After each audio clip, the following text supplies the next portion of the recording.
Chapter 437. Both sides were still pushing and shoving each other, not giving way to each other. Suddenly, arrows fell from the back and landed among the Miao soldiers who were confronting each other. At that moment, many of them were shot and fell to the ground. "Where are our archers? Fight back!" Seeing the arrows falling from the sky, Zhang Tseng, who was commanding the battle at the back, shouted loudly. Following his shout, some scattered archers also started to fight back. The arrows hit the shields of the Yang family army's second echelon.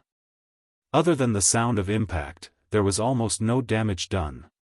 After the weak counterattack of the Miao army, the first echelon of the Yang family army took out their crossbows and started to fight back.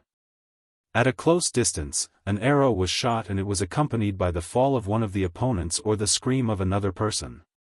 The third echelon also took this opportunity to quickly catch up. Then, the swords and spears were swung wildly. How could the frightened Miao army resist? Zhang Tseng was still sitting on his horse and wanted to give orders, but an arrow came out of nowhere and landed on his left shoulder, causing him to cry out in pain. "General, the general is injured, quick! The general is injured, protect the general and retreat." The dozens of bodyguards saw that their leader who was being protected was also shot and shouted to go forward. Then, they pulled him down from the horse and supported him to retreat to the back. Even the bodyguards could see that the front was losing, and even losing, how could Zhang Tseng not see it? Taking this opportunity, he pretended to be deaf and mute. He did not say anything and let everyone support him to retreat to the back. "Those who kneel and surrender can live, otherwise, die." The shout from the loudspeaker sounded like it was beside the ears of the chaotic Miao army. That shout stunned many people and they stood still, not knowing what to do. Da-da-da. Da-da-da. The fourth echelon of the Yang family army had also arrived. Lian Lingfeng, who was holding the 95 style, finally pulled the trigger. What followed was the scene of people falling to the ground one after another. This sudden gunshot was the last straw that suppressed the chaotic Miao army. The situation of the battlefield was also settled at this moment.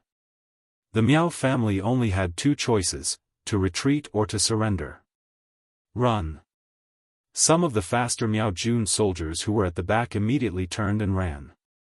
Some of the Miao soldiers who wanted to run but were surrounded in the middle were not so lucky. When mercenaries began to appear around them, these people seemed to have only one choice left, which was to kneel down and surrender. The sound of gunfire continued, and the sound of cold weapons clashing could be heard from time to time.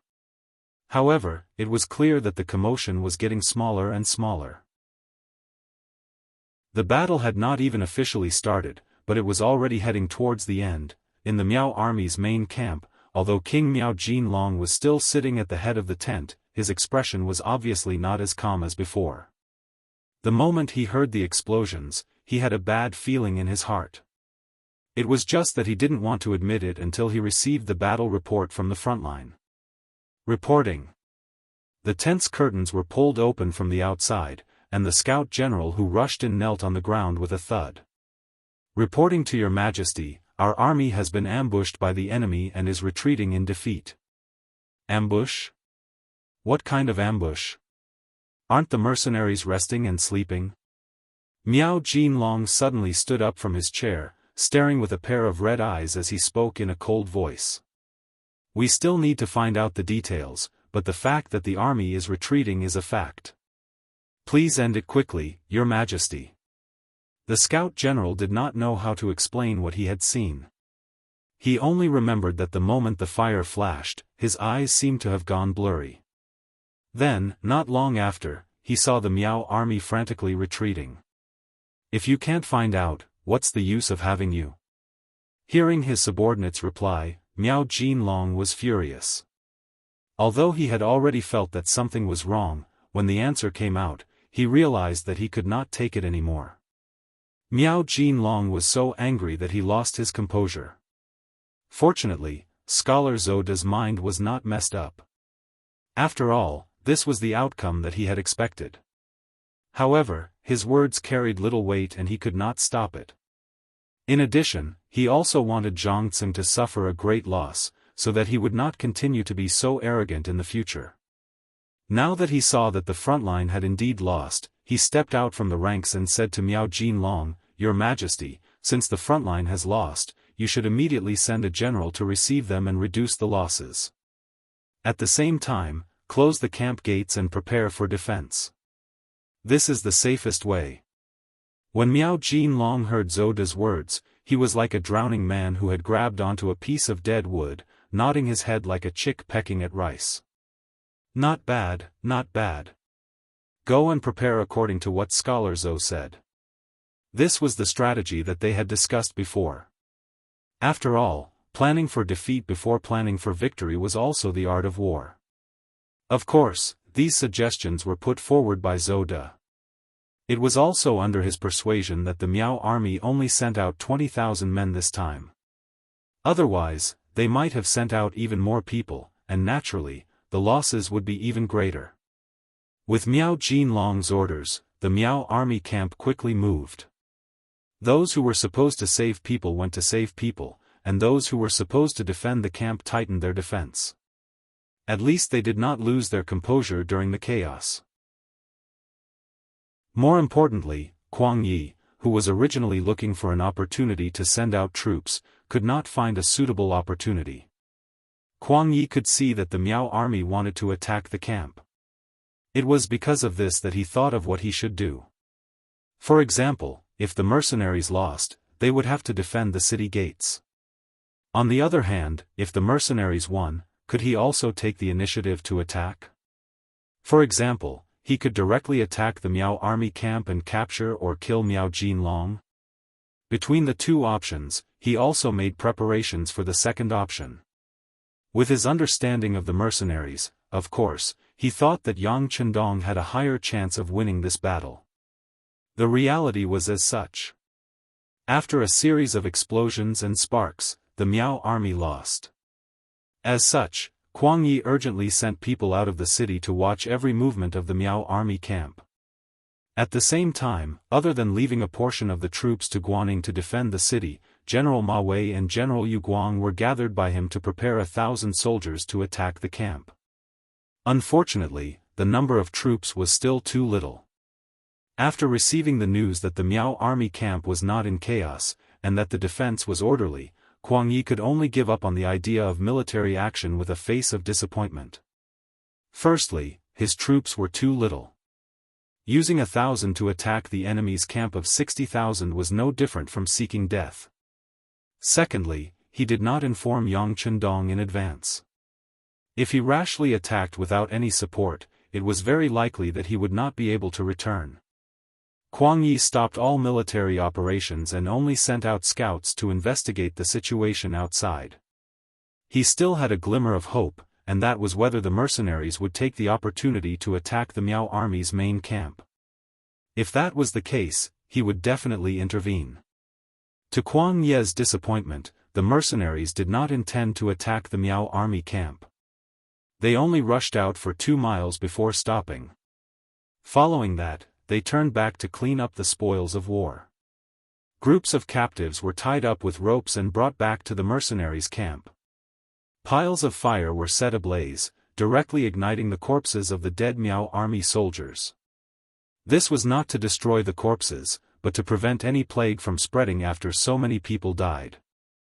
Zhang Tseng still managed to escape, along with 8,000 Miao army soldiers. When they retreated back to the Miao army camp in shock, their legs seemed to be filled with lead, and they could not move a single step. Just like that, they sat on the ground with a plop. The soldiers could act like a bear, but as a general, Zhang Tseng could not. He scrambled into the main tent and knelt in front of Miao Jinlong, begging for punishment. Looking at Zhang Tseng, who still had an injury on his left shoulder, although Miao Jinlong was filled with hatred, he did not punish him too much.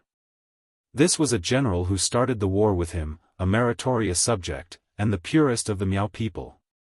Thus, after reprimanding him, he let him go to recuperate. Regarding Miao Jinlong's nostalgia, Zoda, who was watching from the side, admired and hated him at the same time. He admired a master who was loyal, and that was the goal he should follow closely. If he followed such a person, at least he would not have to worry about being heartlessly abandoned. What he hated was that he placed too much emphasis on relationships, and that it would be difficult for him to achieve great things. Zhou De was still analyzing Miao Jinlong's character and his strengths and weaknesses when one of the kings of the Miao tribe spoke to him. "Mr. Zhou, this time our Miao army has suffered a great loss. In your opinion, what should we do next?" "King." Zhou De quickly retracted his wandering thoughts, and changed to a very serious expression. "After tonight's incident, we have already seen the strength of the mercenaries, and they are indeed very strong. It is better not to go head-to-head with such an opponent. Otherwise, it will hurt the king's foundation. It is better to focus on defense first, then report this matter, and let King Min handle everything." "Are we going to admit this loss just like that?" Miao Jinlong asked with a trace of unwillingness. "Of course we can't just admit it like that. However, if we do our best to fight the mercenaries and cause both sides to suffer losses, I am afraid that we will fall into the hands of some people. It is not a good thing to injure 1,000 of the enemy and 800 of our own. It is better to deal with all changes by sticking to the status quo, and look for opportunities to plan slowly." How could Zhou De not see that this was Miao Jinlong's performance? He clearly saw the power of the mercenaries and did not want to be enemies with them, but he was worried that others would say that he was a coward. Since that was the case, he would help him find an excuse and find a way out. Zhou De had lived in the Miao tribe for so many years, and he indeed understood the situation well enough. Just this sentence alone was enough to see through Miao Jinlong's thoughts. At the same time, he could not help but nod his head, and his originally cold expression eased a lot. Chapter 438. He was not the only king in the Miao tribe. Just this time, there were 3 powerful armies that followed the king of Min's army. They were Yang Wenba, the head of the Miao tribe in Dumang village, Wu Yingtu, and himself. Speaking of which, the strength of these 2 groups was not weak. If he were to be heavily injured and let them know, they would probably rejoice in his misfortune. He would definitely not do something that would hurt his loved ones and make his enemies happy. Okay, Scholar Zhou is right. Since that is the case, immediately give the order to lock down the camp gate. Soldiers are not allowed to enter or leave without orders. At the same time, report this matter to the king of Min and ask for support. Originally, Miao Jinlong just wanted to find a way out. Now that the excuse had appeared, Miao Jinlong used it as an excuse. After this order was given, the camp with less than 70,000 Miao soldiers quickly quietened down. Regardless of whether it was the mercenaries or the South Ming army, they were all waiting for Miao Jun's reaction. From their point of view, it was normal for Miao Jun, who had suffered a loss, to calm down. However, it was also normal for him to retaliate crazily in anger. But no matter what it was, they wouldn't back down. They would deal with it as it came. Of course, if they had a choice, it was better not to use their weapons. After all, from a certain point of view, Miao Jun was only the auxiliary force of the king of Min's army. Even if they were eliminated, it would not be of much use. Instead, it would attract the king of Min's army to surround and attack them. Of course, unless they had enough power to fight them head-on. That would be a completely different attitude and thinking. They closely observed Miao Jun's movements. When the sun rose, Miao Jun suddenly quietened down. This was both reasonable and unexpected. But no matter what. Now that they were quiet, everyone was temporarily safe. Kuang Yi, who stood on the top floor of Gaozhou's capital city, finally heaved a sigh of relief. Actually, he had a worry that he did not say out loud. That was, Miao Jun saw that the mercenaries were powerful and could not be provoked. Would he attack them in anger? If so, they had to be on guard. Teacher, the sun is up. Miao Jun will not attack the city again. You have also stayed here for a night. Go back and have a good rest. Looking at Kuang Yi, who was over 60 years old, Guaning, as a student, said with a heartache. He. There was a smile on Kuang Ye's lips. Although he had stayed up all night, he did not seem to be in low spirits. Instead, he turned to Guaning and said, "You see, this is the strength of the mercenaries. They had nearly 3 times the number of people, and they used a night attack, yet they still did not gain the slightest advantage. Tell me, why is the court not willing to put such a good general in an important position?" "Teacher, His Majesty must have his own considerations. You should go and rest first." How could Guaning not know the meaning behind Kuang Ye's words? In fact, when he first heard that Yang Chendong also wanted the title of king with a different surname, he was also very angry. In his view, this was not a display of loyalty at all. But after thinking about it, Yang Chendong wasn't completely someone from the southern Ming Empire. If it wasn't for the emperor's invitation, he wouldn't even care about the chaos in Guangdong. Now that the chaos in Guangdong had been resolved, if they wanted them to resolve the chaos in Yunnan, how could they not pay a price? If he was Yang Chendong, he would probably also make some requests, even some excessive ones. This was because looking at a problem from a different perspective would lead to different results. For example, if 2 people were looking at the same palm, you would look at the palm, and the other would look at the back of the hand, their feelings would naturally be different. There was no such thing as absolute right or wrong.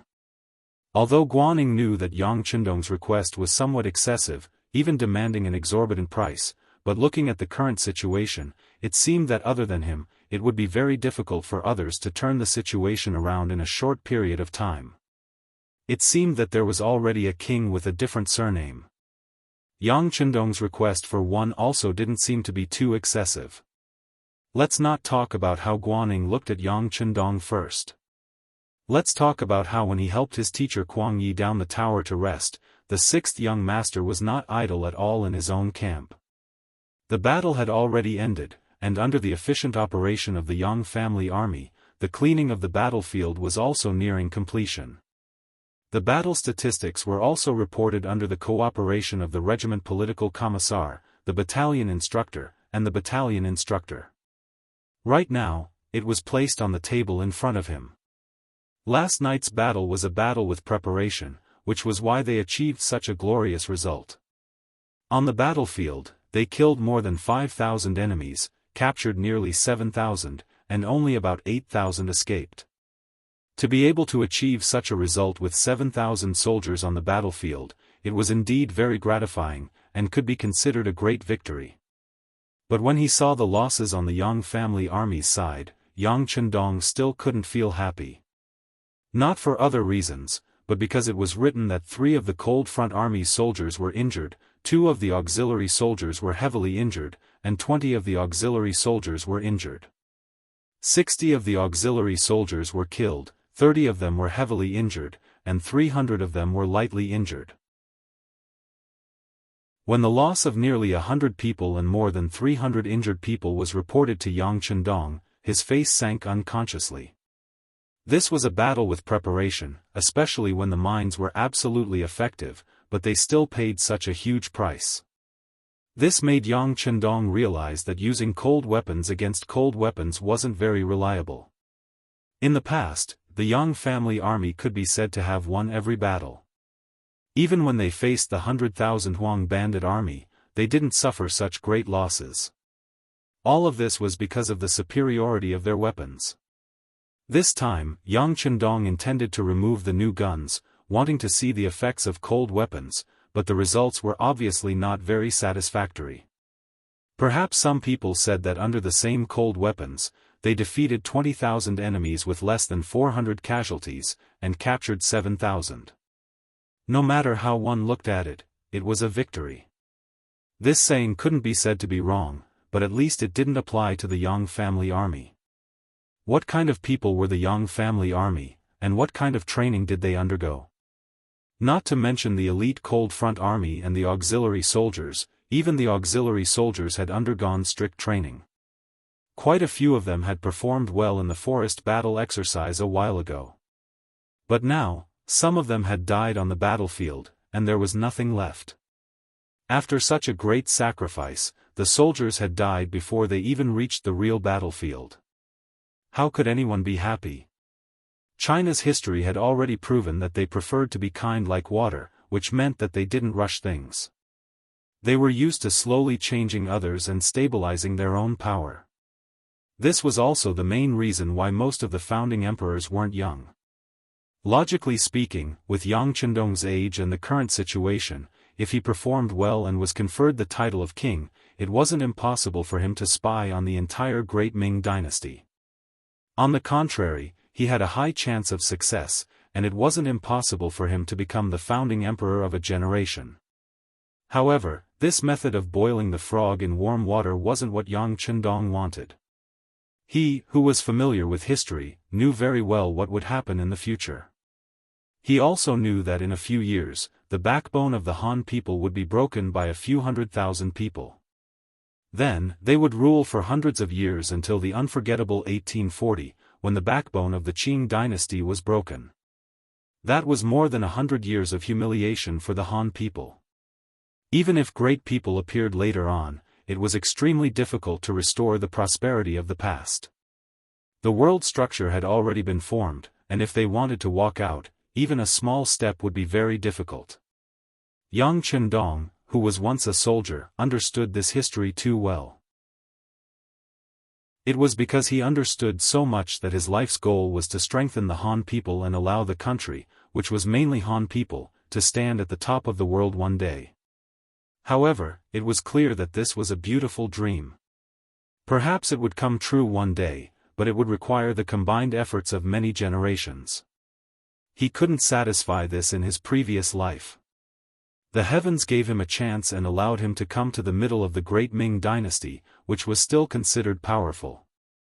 Most importantly, they gave him Datsang, a freakish existence. If he had such advanced knowledge, science, and ideas, but still continued to advance step by step with Confucianism, he would be letting down everything. Yang Qindong needed to quickly rise up and stand at the top of the world. He wanted the Han people to be above everything else. Because of Datsang, he had such strength. However, the world was so big, and he didn't know how long it would take to conquer it. However, even if he knew that the world was very big, Yang Qindong still had to do it. Moreover, he could only do it sooner rather than later. It might take many years, but if he just thought about it and didn't do anything, it would become a task that could never be completed. A journey of 1,000 miles begins with a single step. Yang Qindong decided to act, so he had to increase his speed and quicken his pace. And now, although it was feasible to use cold weapons against cold weapons, at least this way, the pressure on the munitions factory behind him wouldn't be so great. However, what kind of price would he have to pay to achieve this goal? The young soldiers who joined the Yang family army did everything they could to let their parents, wives, and children eat and wear warm clothes, to let them have something to rely on, and to let them live a better life. For this goal, they dared to use their lives on the battlefield, obtaining victory after victory. These people had even sacrificed their lives. Looking at Yang Qindong, he was actually willing to sacrifice lives just to reduce the pressure on the munitions factory and reduce the cost of advanced firearms. From this point of view, he was completely putting the cart before the horse. These were all good men, and could not be bought with any amount of money. How could they be compared with an emotionless flintlock? This battle could be considered to have given Yang Qindong a great shock. It was also from this battle that he had a clearer understanding of what he needed and what he should give. Chapter 439. Early in the morning, in the courtyard of the mercenary camp, 7,000 Yang family soldiers stood in their respective lines. In front of them were the corpses of 63 temporary auxiliary soldiers. Beside them, there were a few dozen heavily injured comrades carried on stretchers, as well as hundreds of others wrapped in bandages. These were the soldiers who had died in the battle last night. Now, all the dead soldiers had been carried out, and the corpses had been put on some simple makeup to make them look less tragic. The other injured comrades were scattered around. This scene stunned all the auxiliary soldiers and temporary auxiliary soldiers except for the elite soldiers, Cold Vanguard. Their faces were filled with confusion. Ling Feng naturally knew what was going on. In the previous battle on Ryukyu Island, there were also examples of comrades sacrificing themselves. The auxiliary soldiers were a little better. Most of them had heard about the death ceremony when they joined the army in Crimson City.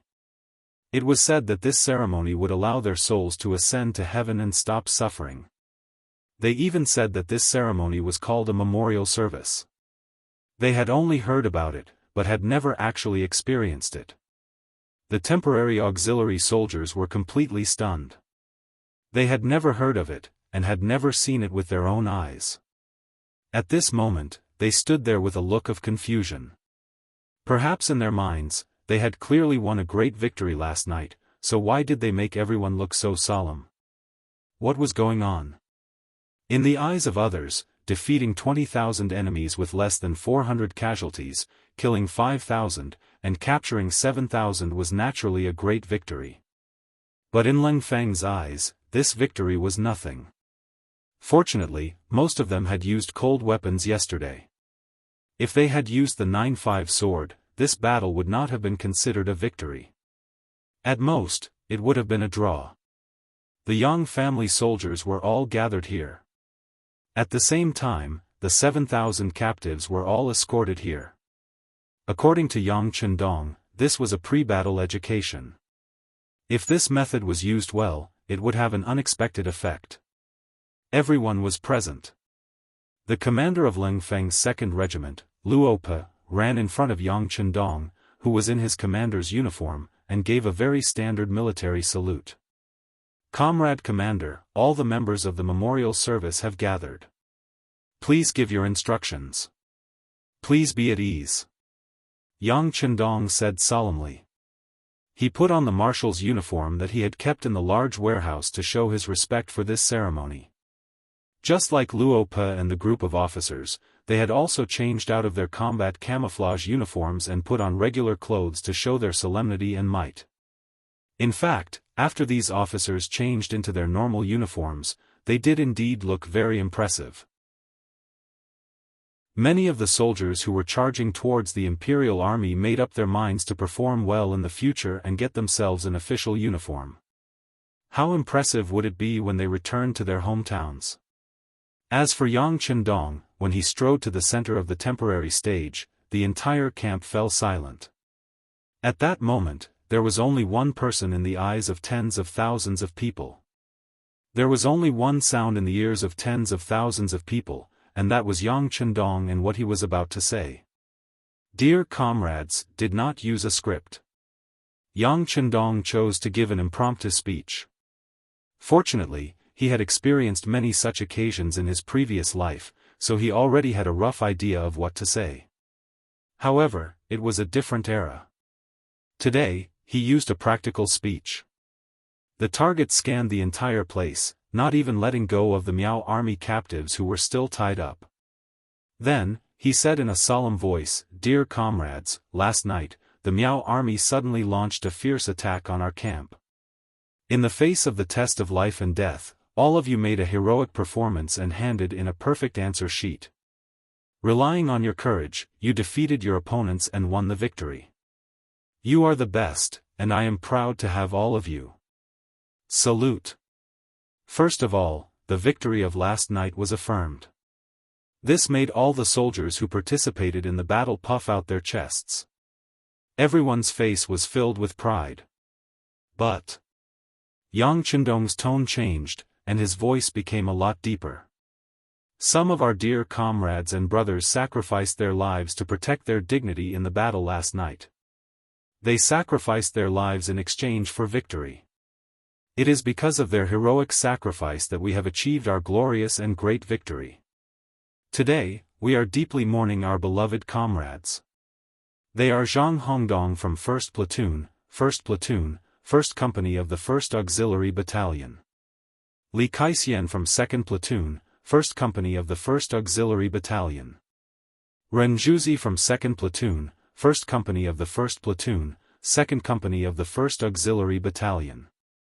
Yang Weisong from 3rd Platoon, 1st Company of the 1st Platoon, 1st Company of the 1st Platoon, 1st Company of the 1st Platoon, 1st Company of the 1st Platoon, 1st Company of the 1st Platoon, 1st Company of the 1st Platoon, 1st Company of the 1st Platoon, 1st Company of the 1st Platoon, 1st Company of the 1st Platoon, 1st Company of the 1st Platoon, 1st Company of the 1st Platoon, 1st Company of the 1st Platoon, 1st Company of the 1st Platoon, 1st Company of the 1st Platoon, 1st Company of the 63 names were read out by Yang Chendong one by one. Every time he read out a name, a soldier's corpse behind him would be covered with a white sheet. When he finished reading out all the names, there were already soft sobbing sounds coming from the scene. Those who had tears in their eyes and could not help but cry were the friends and family of the dead soldiers. They were originally members of the Huang bandit army. They were citizens of the southern Ming dynasty. However, they lost their homes in the war and could not survive. They had no choice but to join the army to make a living. However, in the end, no one knew whether they were lucky or unlucky. They became captives of the mercenaries, and after a strict selection, they became temporary auxiliary soldiers. In last night's battle, after such a long period of psychological education and strict training, the temporary auxiliary soldiers showed a good performance. They displayed their valiant side completely and finally won the battle. However, in the end, because the enemy's numbers were too great and they didn't have much combat experience, 63 people died in the battle. It was war, after all. People died. Everyone who participated in the battle was already prepared for this. Furthermore, they achieved such a great victory. Only 63 people died and less than 400 were injured. No matter how one looked at it, it was a great victory. Needless to say, when the results of the battle were tabulated, many temporary auxiliary soldiers were given military merits because of their excellent performance. Some were directly promoted from temporary auxiliary soldiers to auxiliary soldiers, some were focused on training among the temporary auxiliary soldiers and became the vice squad leader. There were also some who made military merits and were rewarded with silver tails. This good side quickly washed away the sadness of losing their comrades. Not to mention, they also heard that the higher-ups would actively search for the families of the deceased comrades.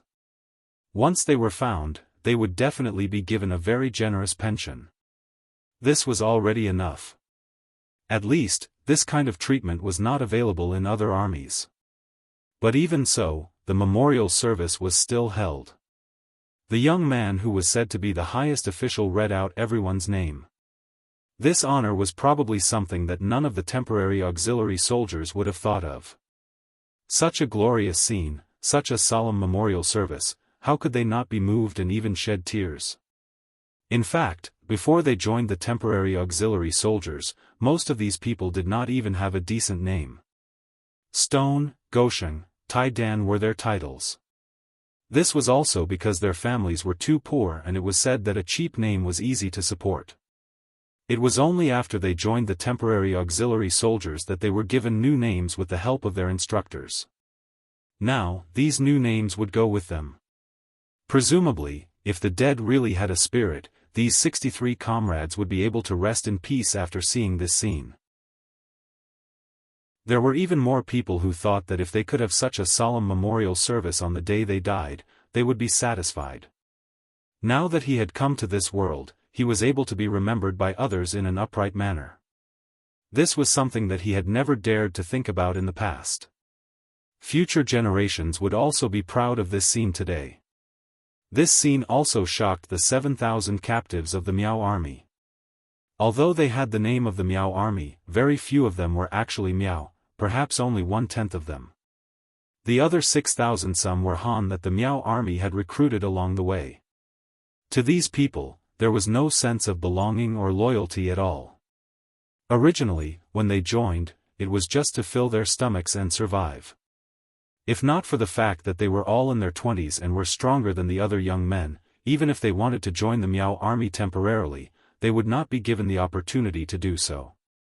It was said that the most important symbol of the Ming dynasty's prosperity was the increase in population. After experiencing the resurgence of Taizu Zhu Yuanzhang, Qingzu Zhu Di, and Ren Xuanji, the population of the Ming dynasty had reached a peak.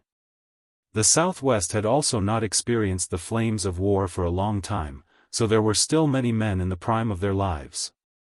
This was why Yang Chendong had taken a fancy to them and had intentionally walked out of the capital of Baiming. The great man had once said that many hands made light work. For Yang Chendong, who wanted to send the Han to the apex of the world, high-quality manpower was something that he urgently needed and could not let go of. Putting aside the physical condition of these people, the scene in front of them had completely shocked them. Although most of these people had never been on the battlefield, and even if they had only recently come into contact with war, but had they not seen pigs run before? Had they not eaten pork before? When had they ever heard of anyone giving such preferential treatment to dead soldiers?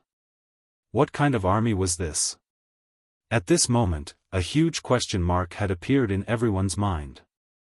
In fact, it was not just the 6,000-some Han who were shocked. Even the 700 or so Miao soldiers were stunned. Because of geographical reasons, the Miao people had been entangled with the Han for many years. There were also many cases of intermarriage in private. It was truly a case of, I am in you, I am in you. It seemed that there was no way to verify who was the pure-blooded Miao. It was precisely because they were too close to the Han that they could not distinguish between each other. This time, if Zhu Qizhenaving's sect had not been hot-headed and wanted to levy heavy taxes in the southwest to support his new army to fight the northern Ming, they would not have suddenly launched an attack under the King of Min's persuasion if they were not forced to the point where they could not survive. In the end, they did not have any ill feelings towards the Great Ming. It was just that their living conditions were too bad and they had no choice but to rebel. Chapter 440. However, regardless of whether they were 100% Miao people or not, they rarely came into contact with war. It was only because they were Miao people that they were valued and trusted more by Miao Jinlong. Hence, they were in a better position during the war. However, when it came to knowledge, they were no different from the other people of the Great Ming dynasty. Just like the scene in front of them, they were also shocked. Although their hands were tied, it did not prevent them from widening their eyes to look at everything in front of them. They wanted to see what these mercenaries were up to.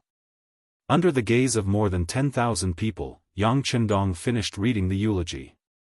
Then, he took off his military cap and shouted to the audience, "Fire the gun and mourn for our dead comrades for 3 minutes."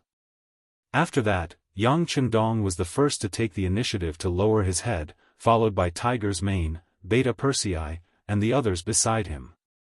Then, it was Commander Luo Pe, Political Commissar Kong Jie, and a group of Ling Feng, auxiliary soldiers, and temporary auxiliary soldiers.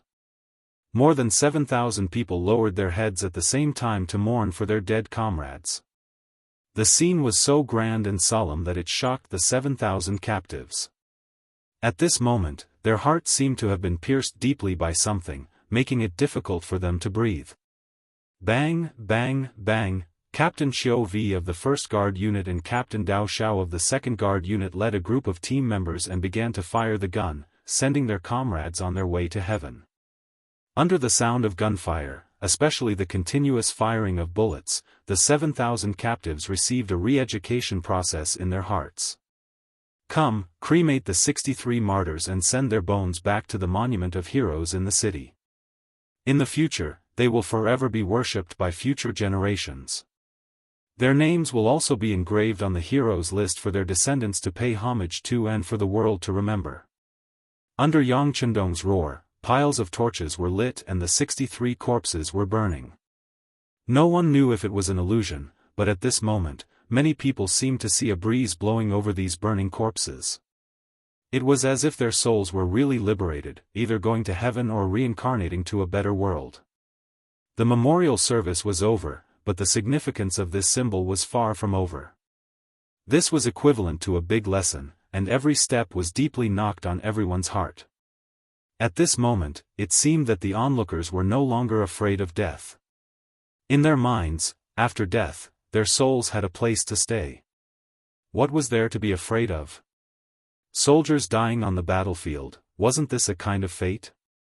On the contrary, what if they did not die and could survive? Didn't that mean that there would be more good days in the future? Even if they were dead, their families would have someone to rely on. Furthermore, their chances of survival were still very high. At this moment, all the soldiers to the army's morale, at this moment, the entire army's army. The memorial service was also a shock to the 7,000 captives. They had never seen or even heard of such a ceremony before, and it deeply stimulated them. Chio, Chio with Chio, Chio, with Chio to %V, Chio with Chio, Chio, Chio. After all, they were about to expand into the southwest region. If they had the help of these locals, especially the Miao people, they would be able to achieve twice the results with half the effort. Yang Qindong already had such a plan, and Kong Jia had volunteered. There was no reason for him to refuse. With a wave of his hand, he indicated that as long as they had a clean background and weren't evil people, he would consider taking them in as temporary auxiliary soldiers. At the same time, he promised them that if they performed well, they would be given the same opportunity to compete with other temporary auxiliary soldiers. Kong Jia, who had been thinking about the situation, left to carry out the order. Then, with the instructors and company instructors as the backbone and some soldiers who were good at talking, they formed small groups and went deep into the captives. They began to investigate the past of these captives and filter out potential recruits. Under such a strong psychological attack, the Han people who originally did not have much of a sense of belonging quickly accepted the change. Once the first step was taken, the rest of the matters would be easy to handle. Not long after, the captive soldiers began to change their allegiance. Even some of the Miao people were convinced by them. Perhaps they knew from the start that no matter who became the emperor and conquered the country, it would not have much to do with them. Since that was the case, they might as well follow the mercenaries in front of them. They had heard from the auxiliary soldiers of Lingfeng that their families were living a rich and beautiful life. Some of the things that came out of their mouths were things that the captives had never even heard of before. However, when they saw these people describing everything with a straight face, and everyone saying more or less the same thing, they believed them. Not to mention that what was said was true, even if it was a lie, it was not uncommon for it to become true after a lot of people said it. Of course, not everyone could be taken in as temporary auxiliary soldiers. After investigating and encouraging people to report and expose them, they still found some people with bad natures. Among them were Miao people and Han people. Not long ago, when they attacked the cities of the southern Ming dynasty, they did many bad things like burning, killing, and looting. Once these people were found, Kong Jia would sentence them according to their evil deeds. In Qiqian City, the relevant laws were gradually being perfected. There were also some rules that stated what kind of crime a person committed and what kind of punishment they would receive. According to this request, the punishment was placed on these villains. Immediately, more than 100 people were sentenced to death, and more than 600 people were sentenced to reform through labor for different terms. Those who were sentenced to death were directly executed in the military camp. Over 100 swords fell, and over 100 heads fell to the ground. Over 100 people died. As for those who were reformed through labor, they were all escorted to Laizhou Prefecture behind them. At the border of the coast, the Yangshi Navy had already sent ships to wait there. They brought over many new weapons and ammunition from the munitions factory. Other than these 600-plus criminals who had done something wrong, there were also over 1,000 Han and Miao people who did not want to join the temporary auxiliary army because they did not meet the requirements or did not understand the situation. These people would all be sent to the small glass island. When they arrived there, those who should serve their sentences would serve their sentences and atone for their sins through labor. The others would also be sent to other units and factories that needed them. In the end, out of the 7,000 captives, only 5,000 were allowed to join the temporary auxiliary soldiers. Even so, this result was enough to make Yang Chendong very satisfied. After a battle, they had learned a lesson and experience. The strength of the military had also been strengthened. No matter how one looked at it, it was worth it. At the same time, the 5,000 people who were accepted were also very happy. Not to mention what they had learned in the past few days that made them have a good impression of the mercenaries, just the basic necessities of life had greatly improved. They just casually took one out. The shoes they usually wore were straw sandals. In the Ming Dynasty, only officials and rich people could wear leather boots or long boots. In the 25th year of Hongwu, the imperial court further decreed that commoners, merchants, craftsmen, soldiers, and odd-job workers were strictly prohibited from wearing boots. They could only wear leather boots. Only in the cold northern regions were they allowed to wear leather boots. Those who disobeyed would be punished with death. As for the ordinary commoners, they mainly wore straw sandals and leather boots. They were just ordinary shoes and leggings. Walking with such shoes naturally wouldn't be a problem. However, if one wanted to travel for a long time, it would easily cause problems. Many times when one went on a long journey, one would have to bring several pairs of shoes. There was no guarantee that they wouldn't break or that there wouldn't be a time when one was barefoot. Let's look at what kind of shoes the mercenaries wore. Forget about cloth shoes, the lowest were rubber shoes. The garment factory copied the rubber shoes provided by Yang Chendong. Due to the seriousness of the people at that time, coupled with the fact that there wasn't a trace of laziness in the workmanship, such shoes were much sturdier.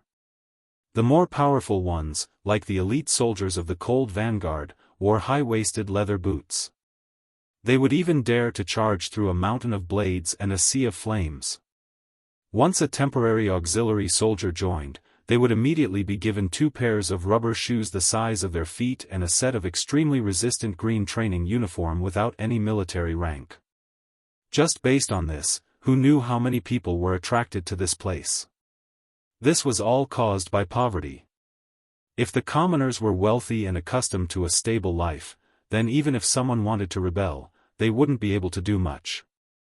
Speaking of which, in terms of lessons and experience, after a cold weapon battle, Yang Chendong saw his own shortcomings. When the weapons used by everyone weren't too different, no matter how well prepared you were, there would still be casualties on the battlefield. Thus, how to prevent such a thing from happening became a problem that Yang Chendong had to seriously consider. After calling over Commander Luo Po of the 2nd Cold Vanguard Regiment and Commander Lu Zhuo of the Auxiliary Regiment, they finally decided after a round of discussion. In the future, whenever there was a war, the Cold Vanguard Regiment wouldn't need to use any cold weapons to fight. They would directly use the Type 95 to overwhelm the enemy, except for special circumstances. As for the auxiliary soldiers, they would be allocated a Type 81 assault rifle in normal times, while the other 2 would use strong crossbows. During wartime, each person would have a crossbow. In short, they would be able to protect themselves and kill the enemy. As for the temporary auxiliary soldiers, their loyalty had yet to be tested, and their strength had yet to be proven. Thus, they could only be given some steel knives and spears. Of course, the quality of these steel knives was different from the ones used by the Ming Dynasty soldiers. They were also harder. In fact, when they were fighting, they might even be able to chop the opponent's large knife in half and gain the advantage. Since it was a battlefield, there would always be casualties. A temporary auxiliary soldier was like a big fish that had to jump through the gate.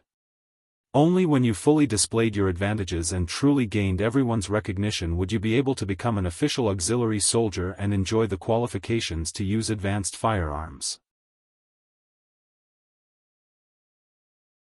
Chapter 441. What was comforting was that when Luo Po announced these rules and regulations on behalf of the military, no one stood out to oppose it. It seemed that this was unfair to some people. However, if one wanted to succeed and gain something, how could he reap without putting in the effort? For those who were not capable, even if you gave them the 95 style, they might not be able to survive on the cruel battlefield. Strict hierarchy was necessary in many cases, especially in the military. There was no clear hierarchy. On the battlefield, one had to listen to someone else. Once an army had 2 or more voices, no matter how powerful it would not be far from destruction. Yang Chendong was still digesting the captives who had just joined the temporary auxiliary army. Fortunately, such things had happened before. Whether it was the grievance meeting, all kinds of ideological education, strict training, better food, better treatment, cohesiveness, sense of loyalty, etc., all of these had played a big role. Yang Chendong believed that in at most half a month, these 5,000 new soldiers would be integrated into this big family. In addition to the originally disorganized organization, there should be no problem with the soldiers and fighting strength under the guidance of the old and the new.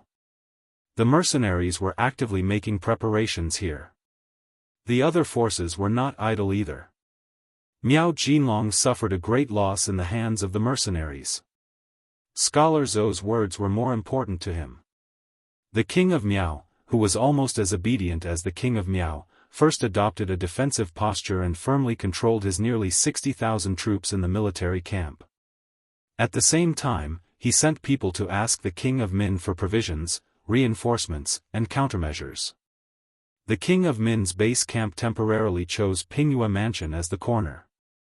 To the east of Pingyue Mansion was Shaozhou Mansion.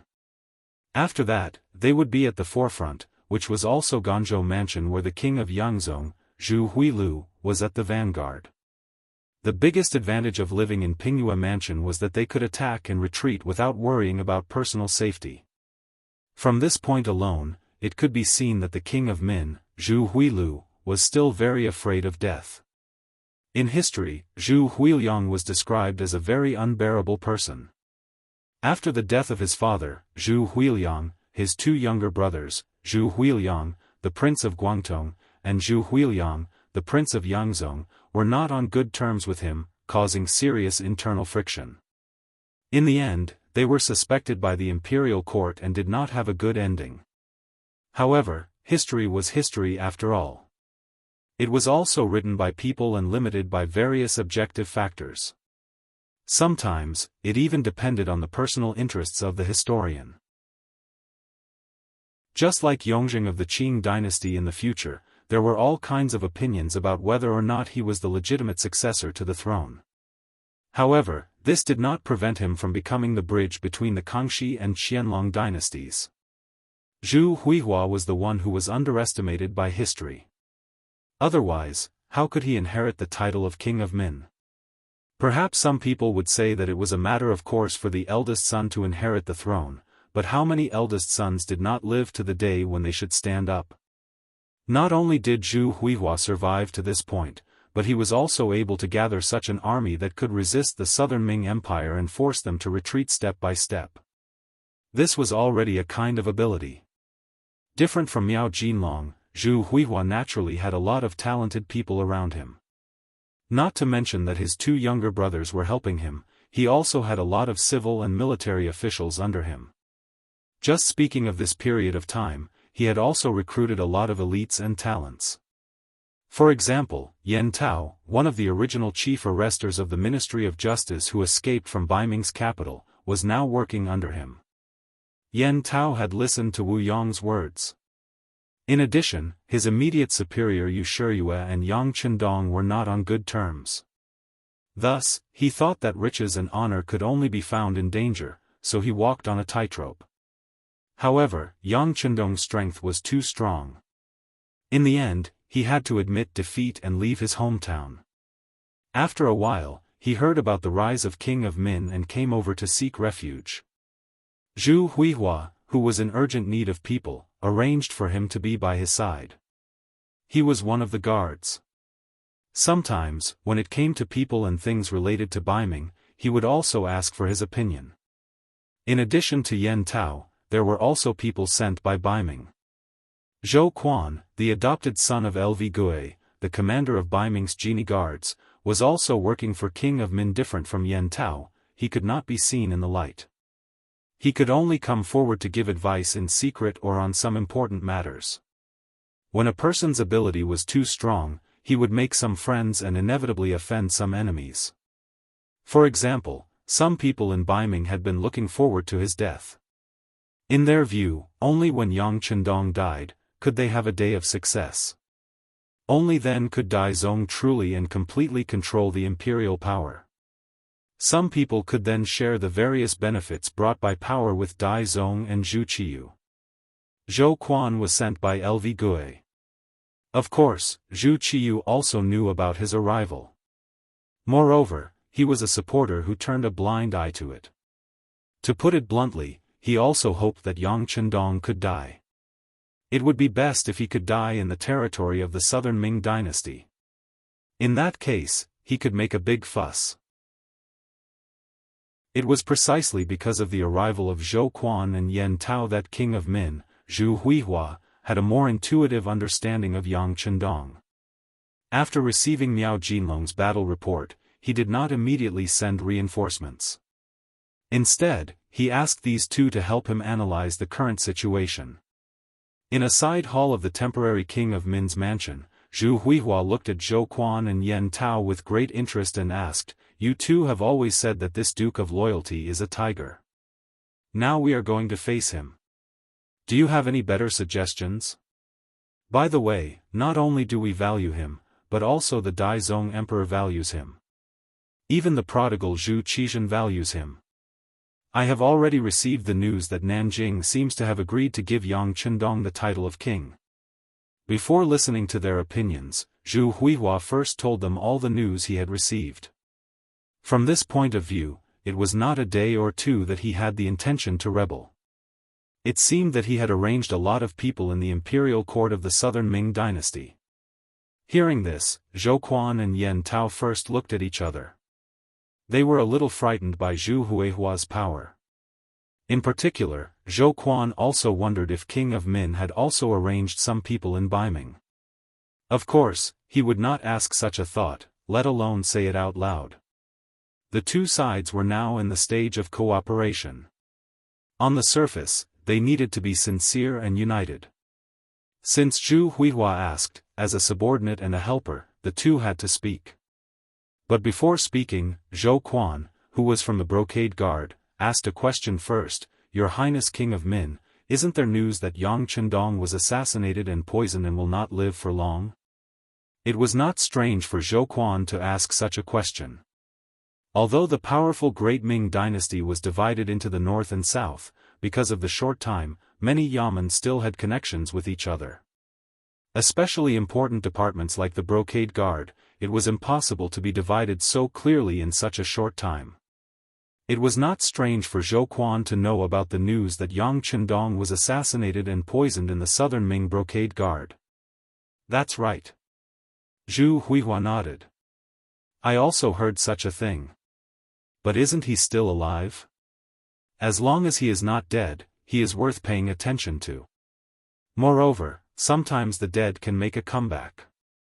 Zhu Huihua's words were not completely groundless. It was only because of his cautious personality. This was also because he had heard many stories. One of them had been told by Yang Chendong himself. Back in the immortal abode of Baiming's capital, he had appeared as the ancestor of storytellers to talk about the three kingdoms. It was said that in order to harm Bamei, a powerful official of the Wei kingdom at the time, the deceased Zhuge Liang had purposely made a blank book soaked in poison, saying it was a heavenly book. In the end, he had tricked Bamei and poisoned him to death. This was the famous example of a dead man killing a living man. Of course, all of this was just an unofficial legend. It could not be taken seriously. This was also something that Yang Chendong had said back then in order to raise the immortal abode's reputation. Unexpectedly, Zhu Huihua had heard it and taken it seriously. With this explanation, Zhou Quan nodded. He did not want to dwell on this matter any further. It was just as people said. As long as a person was not dead, it could not be taken seriously. Besides, with Yang Chendong's craftiness, it was hard to say what the inside story was. Since they couldn't talk about whether or not Yang Chendong was going to die, they could only treat him as an opponent. Thinking up to this point, Zhou Quan cupped his fists and said respectfully, "Your Highness Prince of Min, as far as we know, Yang Chendong is an extremely formidable person. Back then, he had defeated the Walla's army with only a few hundred men. We must be careful when facing such an opponent." As soon as Zhou Quan finished speaking, Yan Tao also expressed his agreement and added, "Brother Zhou is right. This Duke of Loyalty is not easy to deal with, especially when it comes to leading troops. Otherwise, he wouldn't have been able to annihilate young Master Huang's forces in less than 2 months. We need to be more cautious when dealing with him." Both of them were extremely cautious. Zhu Huihua nodded in agreement. "Then what do the two of you think we should do next? Are we not going to fight back? It would be best if we don't fight back." Yan Tao nodded. Zhou Quan couldn't help but frown when he heard Yan Tao's suggestion. His mission was to do everything possible to kill Yang Chendong, Bai Ming's greatest threat. Now that this person had taken the initiative to become Prince of Min's enemy, it was the best time to eliminate him. How could he tolerate doing nothing? Yan Tao had already seen Zhou Quan's expression from the corner of his eyes. Of course, he knew what Zhou Quan was thinking. Therefore, he chuckled and said to Zhu Huihua, "Your Highness Prince of Min, the strength of the mercenary army was clearly stated in Miao Jinlong's secret letter. 20,000 Miao soldiers were a surprise attack, but they were defeated by 7,000 people. Even if we were to face such an opponent, it would be very difficult to deal with them. If we have too few soldiers, it would be difficult to deal with them in one go. However, if we have too many soldiers, it would give the Southern Ming Empire a chance to breathe. This would be very disadvantageous to the overall situation."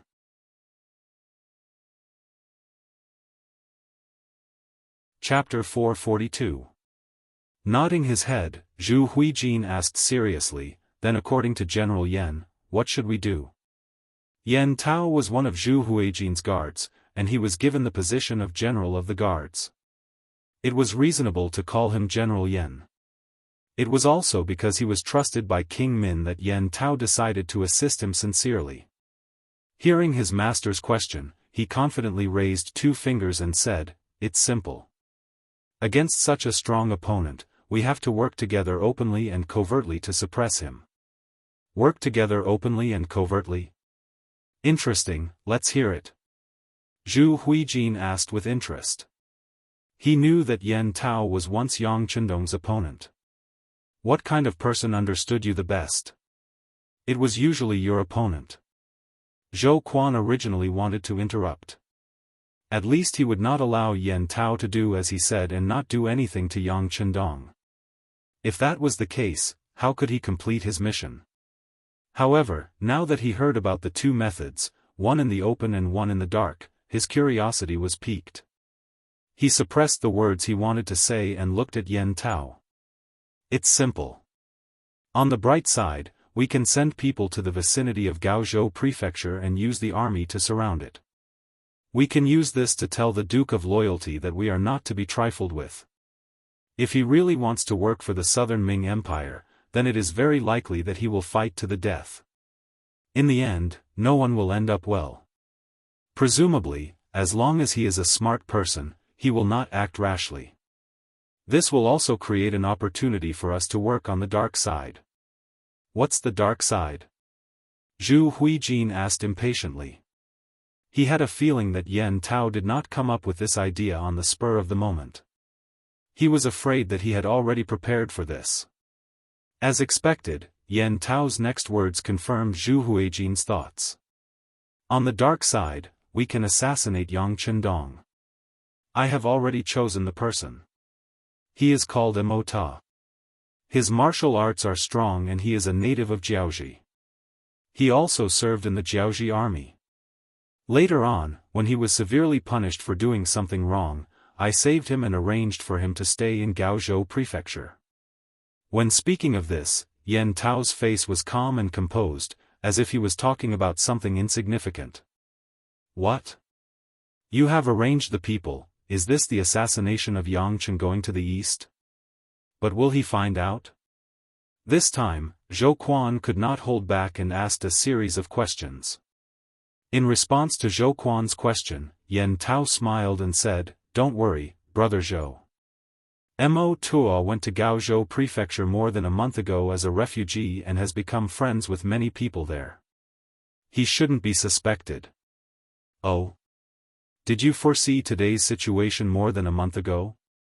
This time, it was Zhu Huichuan's turn to have a look of disbelief. That's not it. Facing Zhu Huihua, Yan Tao certainly didn't dare to be arrogant. He told the truth. Originally, I arranged this person to get information there, but I didn't expect Yang Chendong to go there. This subordinate had this idea temporarily. That's a sudden idea good. For some things, the more unintentional it is, the more likely it is to succeed. If it is not deliberate, there will always be traces left behind. Alright, then let this Mo Tuo assassinate Yang Chendong. If he succeeds, then that would be for the best. If he fails, then we won't have to bear the blame. Zhu Huichun laughed a few times and said a few good words. Obviously, he had already approved of this plan in his heart. Your Highness is wise. That is how it should be. It would be best if Mo Tuo could kill Yang Chendong.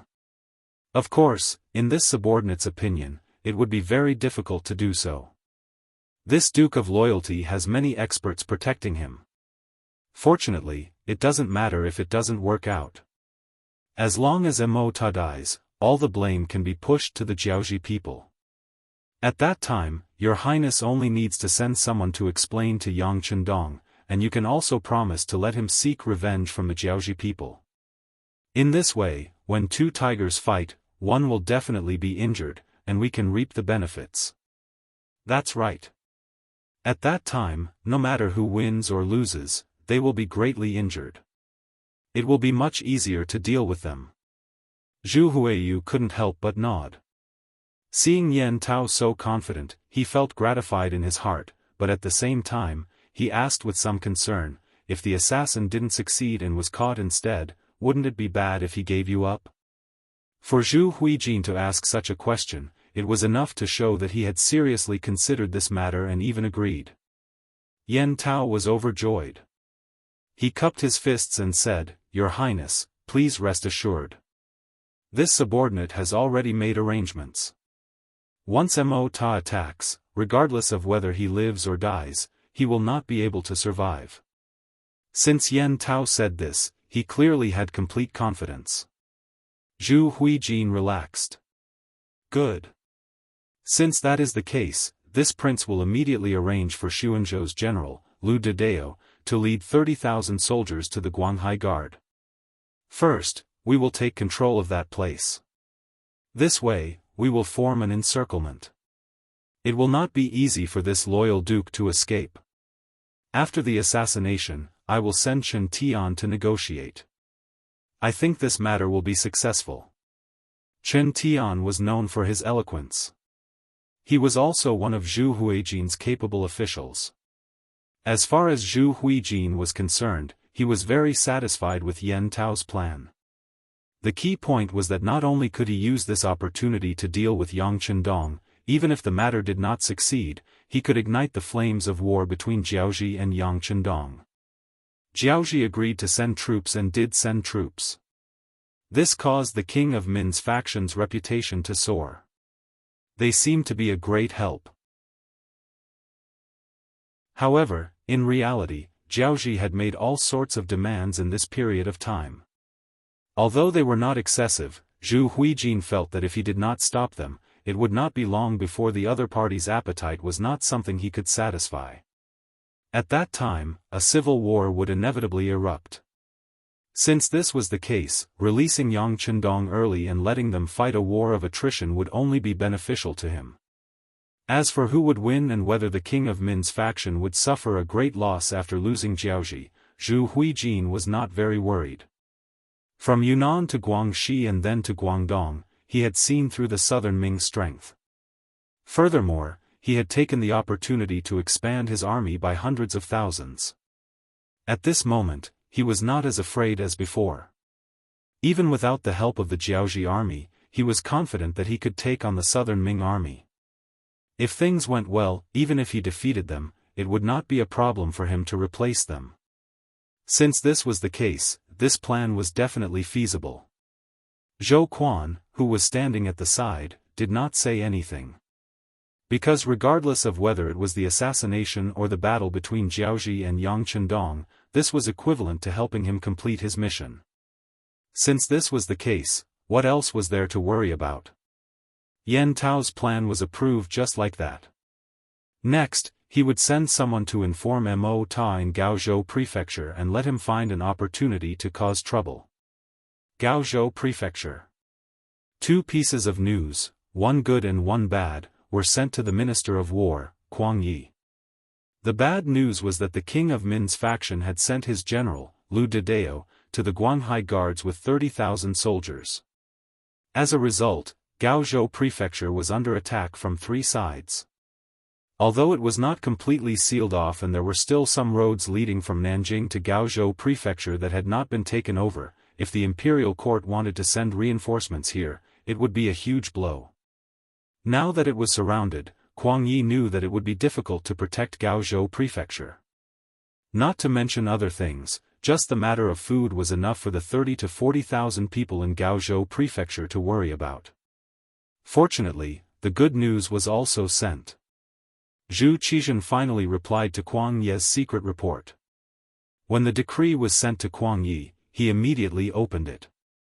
When he saw the contents, he was half happy and half worried. He was happy that Emperor Yingzong did not immediately reject Yang Chendong's request for the title of King of Min. He was worried that such a big matter had to be discussed with Baiming's substitute Zhu Qiyu and that he had to settle the King of Min's rebellion first. Kuang Yi, the minister of the Ministry of War, was very clear about the scale of the rebellion of King of Min as he was involved in it. Not to mention other things, just in terms of scale, with the addition of the Miao army from Yunnan, Guangxi, and Guangdong, it already involved 5 million people. In the middle of the Ming dynasty, the population was around 50 million. It had not reached the 60 million at the peak of the late Ming dynasty, but compared to the entire world, it was already a lot. Just the number of people in the rebel army was close to 1 million. If the Miao army and the Jiaoji army were added in, it would be even more. How many troops did Yang Chendong have? There were no more than 10,000 of them. And this was because he had defeated Miao Jinlong and used the prisoners as his soldiers. Speaking of Yang Chendong's expansion of the army, it was actually against the rules. Before, he could use the captives on the battlefield to expand his army because he had the identity of an imperial envoy. He had the power to make arbitrary decisions and take advantage of the situation. There was nothing wrong with doing so. However, right now, his identity as an imperial envoy had been taken away, and his identity had once again become a duke. If he still wanted to expand the army under these circumstances, it was tantamount to a provocation to the imperial power. Just based on this point, Kuang Yi and the others could use this to condemn him. However, the current situation was like this. Kuang Yi and the others could not even protect themselves, so what could they use to criticize Yang Chendong? As such, he could only turn a blind eye to it. If he could get by, then so be it. Speaking of which, how could 10,000 people go against an army of over 1 million people? Even if the mercenaries were strong, with a ratio of 1 to 100, they would be able to exhaust you to death. Of course, unless Yang Chendong was willing to take out the large destructive weapons in the warehouse. However, that was impossible. At least in the war with the Han people, he would not use such powerful weapons. If he wanted to achieve his goal, he needed more Han people to support him. How could he achieve it if he killed them? Chapter 443. Not to mention, Kuang Yi didn't know that Yang Chendong had a large warehouse and many powerful weapons from hundreds of years later. He didn't think highly of Yang Chendong just from the number of troops. Even if he believed that this army could fight, it shouldn't be like this. From this point of view, Ingzong didn't have any sincerity at all, not to mention asking for Bai Ming's approval. That was even more impossible. Think about it, the southern Ming had internal strife. What did it have to do with Bai Ming? They couldn't wait to see a joke. In order to solve the problem, Ingzong wanted their approval to be bestowed the title of king. This was simply unrealistic. Just like when Mubin was bestowed the title of king of Shiping, why didn't he say anything to Bai Ming? Now that Yang Chendong was about to be bestowed the title of king, he remembered everything. If this wasn't artificial difficulties, then what was? Of course, these were all Kuang Ye's thoughts. As a subject of the Great Ming, he couldn't question the emperor's decision. Now, he was thinking about how to explain this matter to Yang Chendong clearly. He wasn't even sure if Yang Chendong would be angry and make things difficult for him if he read this decree. Others definitely wouldn't, but when it came to Yang Chendong, everything was possible.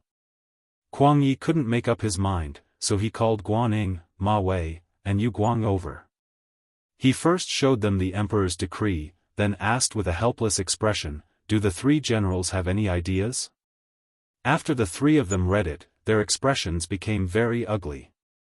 They could clearly see that Ingzong didn't want to be bestowed the title of king. However, they were just some insignificant or border officials. What ideas could they have? Just like this, the three of them were silent for a long time. When Kuang Yi was a little impatient, Guaning carefully said, "Teacher, this matter should be discussed with the Duke of Loyalty and see if there are any other conditions. As for the location, I think Gaozhou City is more suitable." The reason why Guaning said this was because he had the same thought as Kuang Yi. He was also afraid that Yang Chendong would suddenly attack. It was different in the city. After all, this was their territory. Even if they wanted to make a move, the other party would have some scruples. Yes.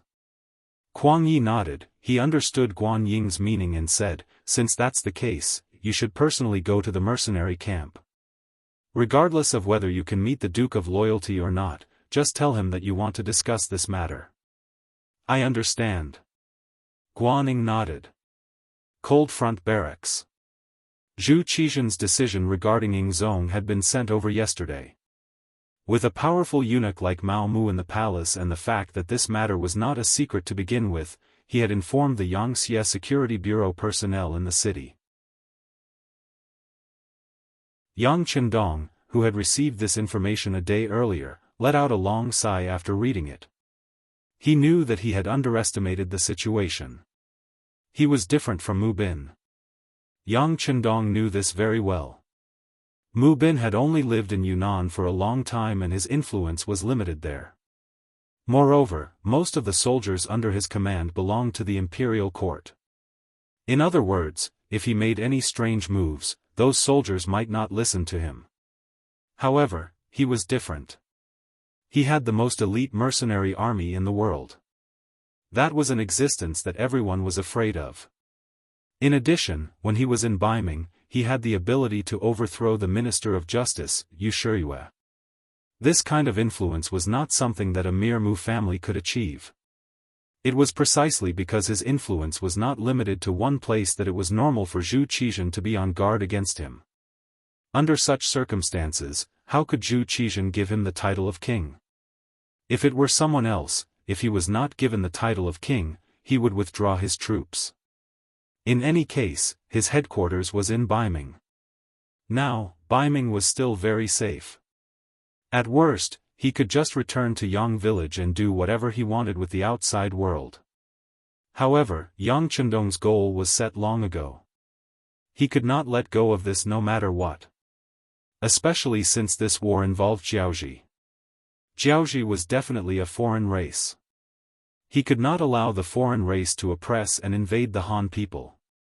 In other words, regardless of whether Ingzong agreed to give him the title of king or not, he would not give him even the slightest benefit. If he had to send troops, he would still send troops. A bitter smile appeared on Yang Chendong's face as he felt like he was being held hostage. Then, he comforted himself and said, "Forget it, no matter what, this time I've expressed my wish. When the time is right, I'll probably be bestowed the title of king." After consoling himself, Yang Chendong began to wait for Kuang Yi to talk to him.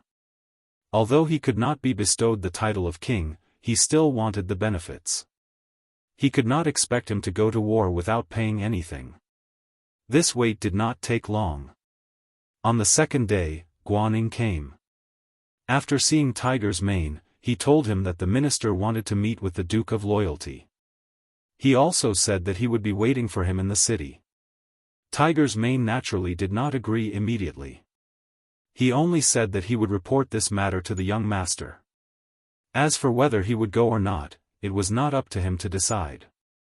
After Guaning left, Tiger's Mane told Yang Chendong about the matter. The sixth young master laughed heartily. "This Kuang Yi is also afraid of death. He actually asked me to meet him in the city. He is afraid that I will flip out. He. Seeing that even the Minister of War was intimidated by the young master's reputation, Hu Mang naturally had a smile on his face, as if he had something to do with honor. "Well, if that is the case, how about we give him face? Not only do we have to go, but we also have to go quickly. We have to act as if we are in a hurry. Only by doing this can we get more benefits." Yang Chendong quickly made a decision. He had to act as if he did not know anything. This way, when he heard the news, he would flip out. No matter what he said or did, others would be able to understand. Yang Chendong wanted to enter the city for negotiations. Tiger's Mane immediately went to arrange it. Although there should not be any danger, at this time, the young master's safety was definitely the most important thing in Yangxia. There was no room for carelessness. He immediately gathered a total of 60 people from the first and second guards to be responsible for the young master's close safety. Then, he mobilized a company of elites, the Cold Front, to be responsible for the periphery. In addition, he had the Wolf Fang Special Forces and the Ghost Sniper team to secretly cooperate with him. Just like how Kuang Yi was guarding against Yang Chendong, how could they not be on guard against each other? After doing these things, Tiger's Mane reported the situation to Yang Chendong. He just nodded slightly to show that he understood and did not say anything. This was the concern of his subordinates. Of course, he had to accept it. After all, if something really happened to him, then the world would really be in chaos. When Tiger's Mane reported, as the first wife, Hu Yan, was tidying up Yang Chendong's clothes. They had been married for more than a year, and Hu Yan had completed the transformation from a little girl to a qualified wife. Her behavior was more natural and graceful. From a girl in the Hu family to Yang Chendong's wife, Hu Yan did not feel too uncomfortable.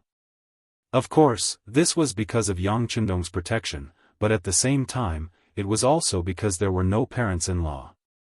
Without anyone to control her, she could obtain the greatest power as soon as she came in.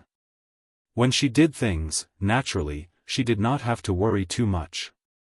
It had been smooth sailing, especially after Yang Chendong treated her very well after marriage.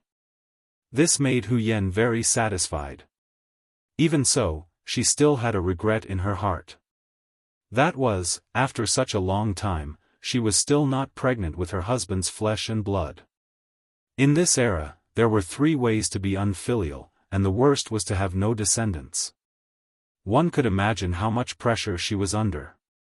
If it were not for Yang Chendong repeatedly emphasizing that now was the time of war, and the environment was not conducive to having children, and if it were not for the other 3 wives who were also not pregnant, she was afraid that she would not have been able to resist. Naturally, Hu Yan did not know that the lack of children was partly caused by Yang Chendong. He did his best to take various measures in the bedroom. Of course, it was not that he did not want children, but for the sake of the wives. He remembered reading a book in his later life, which said that the best age for a woman to conceive was between the ages of 22 and 23. At that time, a woman's body was at its best. Now, none of the wives were over 20, so he was not in a hurry. Of course, if they were really pregnant by accident, he would be very happy and attach great importance to it. She carefully helped Yang Chendong put on the iconic set of green clothes, and looked around. When she was sure that everything was fine, Hu Yan nodded with satisfaction. Yes, my sixth son is handsome. Don't praise yourself like this. Listening to Hu Yan's sigh, Yang Chendong could not help but be happy. Even if he had a calm heart, it made him very happy to be praised by the person he loved. Seeing that Yang Chendong seemed to be in a good mood, Hu Yan opened her mouth, but did not say anything. Yang Chendong saw her hesitant look. What's wrong? Is there anything that can't be said between us? Since Yang Chendong asked, Hu Yan said with some embarrassment, Sixth son, it's like this. We also want to enter the city to have a look. Sister Shui has mentioned this to me twice, but considering that you have been busy, she did not mention it. Today, you enter the city and take us in to have a look. Don't worry, we know what to do and will bring guards with us. Besides, with Tai Qingyi and the others, no one will be blind enough to provoke us. It was no wonder that Hu Yan would have such a request. After all, she was a woman who was not even 20 years old.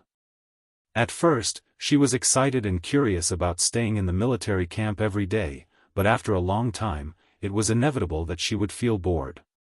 Therefore, a while ago, Third Madame Shui had asked if she could go to Gaozhou Prefecture. Considering that she did not want to cause trouble for her husband, Hu Yan refused.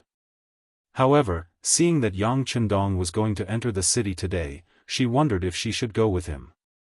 After all, not only did she want to go, but so did Sister Shui. Even if it was for Sister Shui's sake, she should say this idea.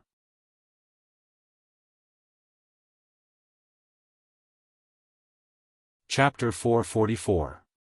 It's been hard on you. As soon as Hu Yan spoke, Yang Chendong understood the problem and nodded. Then let's go into the city and take a look. Tiger's Mane, tell Tai Qingyi and the others to prepare. Also, assign the first guard to the two madams. It's better not. Captain Tai and the others are enough. The first guard should stay by your side. Hu Yan said with a look of refusal. It's okay. The second guard has been trained long ago. Captain Dao Shao has complained to me more than once that they have the ability to shoulder the burden alone. Now, let's give them a chance. Besides, as long as Kuang Ye's head is not kicked by a donkey, they will definitely not dare to make things difficult for me. Hearing Yang Chendong's last witty words, Hu Yan covered her mouth and chuckled. She knew that her husband was doing this for her own good and also showing his concern, so she agreed. Okay, then I will tell Sister Shui the good news and make her happy. After Hu Yan finished speaking, she really left the tent. When she left, her face was very happy. Looking at this scene, Yang Chendong could not help but sigh. It was good to be young. Yang Chendong was still very satisfied with the relationship between the madams, but he also knew that it could not be like this forever. Once they were older, their thoughts would be more mature. Once they had children, conflicts of interest would naturally appear. Once he really created something big, it would be a question of who would inherit and how much would be inherited. At that time, it would be impossible for them to be as close as they were now. But after thinking about it, Yang Chendong quickly shook his head. That was still a very distant matter. There was no need to think so much now. It was better to think about the meeting with Kuang Yi first. After receiving the information about Nanjing yesterday, Yang Chendong knew that after being disappointed, he also understood his position in Zhu Qizhen's heart. Others could be crowned king, but he could not. It seemed that Zhu Qizhen was very afraid of him. In other words, he had already formed such an impression in the other party's heart. It would be very difficult or even impossible to change it. Even if he disbanded the mercenaries now, it would only be a temporary peace. It would be impossible for him to live in peace forever. Once they seized the opportunity and created something that could be used against them, it would be the time for the army to be locked up. In the final analysis, Yang Chendong had already seen that Zhu Qizhen would not tolerate him after testing him with the king bestowment request.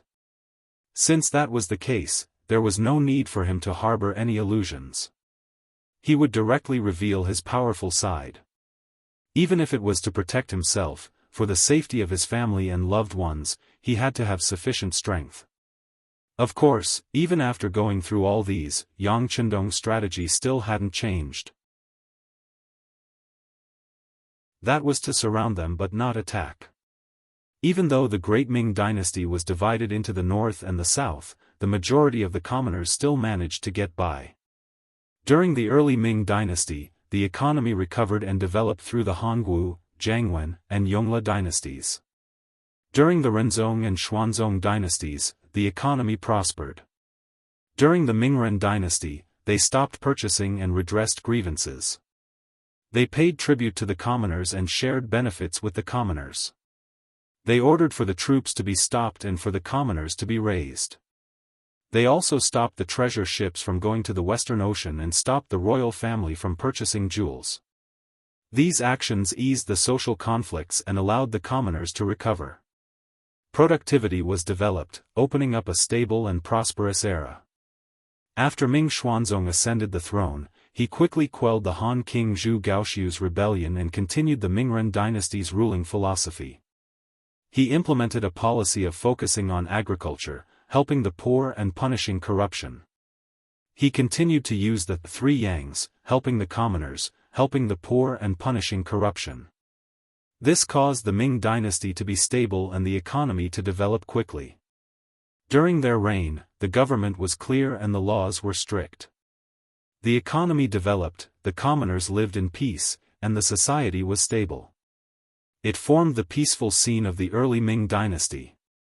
The later generations called it the rule of Renxian, which was comparable to the Zhou dynasty's rule of Qingkang, the Han dynasty's rule of Wenjing, and the Tang dynasty's rule of Zhengguan. If it wasn't for Zhu Zhanji passing away in the 10th year of Xuande, 1435, he would have died at the age of 38. If the rule of Renxian ended like that, even if Yang Chendong came here and brought the large warehouse with him, it would be very difficult for him to achieve anything. Facing the Great Ming dynasty, which had a strong economy and military, if Yang Chendong wanted to do something, it would be the same as going against the development of society, and he wouldn't be able to win the hearts of the people. It was because the Great Ming dynasty's foundation was too good that even after the defeat of Tu Mu and the chaos in the south, the Great Ming dynasty's foundation was still there. Many people were still loyal to the imperial court. Especially in the hearts of the commoners, the Great Ming dynasty was still very strong and was worth relying on. Under such an environment, even if Yang Chendong could take down the southern Baiming emperor and rule the imperial court, it was inevitable that the commoners would complain. There would even be many people who would rise up against him. If that was the case, then the Han people would fight amongst themselves. This was definitely not something that Yang Chendong wanted to see. He still wanted to lead them to unify the world. In the future, they would feel extremely proud to be born into a Han family. Just like the Americans in the future, they were arrogant wherever they went. In other countries, if something happened to the Americans, the local government's attention would be completely different. This was the benefit that strength brought to the commoners. Yang Chendong pursued an existence that was higher than the Americans. The place that he wanted to conquer was too big, and he needed countless pure Han people to rule it. Once the consumption in the Great Ming dynasty was too great, even if he had the territory, there would be no reliable people to manage it. With this, he couldn't start a civil war in the Great Ming dynasty's territory, where the Han people lived for a long time. Thinking of this, Yang Chendong shook his head lightly. He believed that Zhu Qizhen definitely didn't know about his thoughts. Not only him, but other people also didn't know. They didn't even dare to think about it. However, it was undeniable that although Zhu Qizhen didn't know what he was thinking, this kind of pressure made him unable to fight back and could only admit defeat. Of course, while helplessly admitting defeat, Yang Chendong also had to actively ask for benefits. As long as it wasn't too excessive, the other party would definitely agree. Since they wanted him to work hard, it would be unreasonable to not give him any benefits. Young master, everything is ready. We can set off. Tiger's Mane once again entered the tent to ask for instructions. Let's go. Yang Chendong agreed and strode out of the tent. Gaozhou City. Although there were nearly 70,000 Miao soldiers stationed not far from the city, order in the city was still carried out in an orderly manner under Kuang Yi and the others' appeasement. This was the advantage of having a capable minister. For example, Kuang Yi, although he was the Minister of War, but in fact, his ability to manage the area was very strong. This kind of all-round talent was also what the emperor liked. If he met a famous monarch, there would be more room for development. Speaking of which, if it wasn't for Kuang Yi being too old and his thinking being too rigid, even Yang Chendong would have wanted to tie him up and send him to Qiqian City to be modified for his own use. Under the city tower of Gaozhou City, the city gate was opened. It was no longer closed like before. However, unlike before, when the city gate was opened, the citizens couldn't casually leave the city. There were only a few Ming soldiers guarding here. Along with them were Kuang Yi, Guaning, Ma Wei, Yu Guang, and the others. The reason they appeared here was naturally to welcome Yang Chendong. When they saw the army in camouflage from afar, Kuang Yi and the others tidied up their official robes and looked forward with anticipation. This time, although Yang Chendong's wish of being named king did not come true, this did not affect Kuang Yi's view of him. In their hearts, if there was anyone who could resolve the crisis in the southwest of the southern Ming Empire, it would definitely be Yang Chendong. However, the emperor did not agree to being named king. As the Minister of War, Kuang Yi could only obey. While taking advantage of today's opportunity to send the imperial edict, he also hoped to persuade Yang Chendong to focus on the overall situation. Even if the emperor didn't promise him, if he had a good performance, it might not be impossible for him to be crowned as a prince. Of course, even Kuang Yi himself did not have confidence in such a conversation.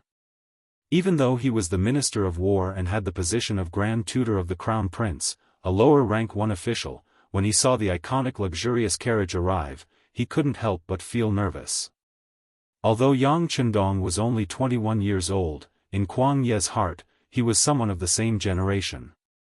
This was because this person was too smart. When discussing matters with such a person, it was better to avoid all petty tricks. It was better to be more sincere and perhaps get a good result.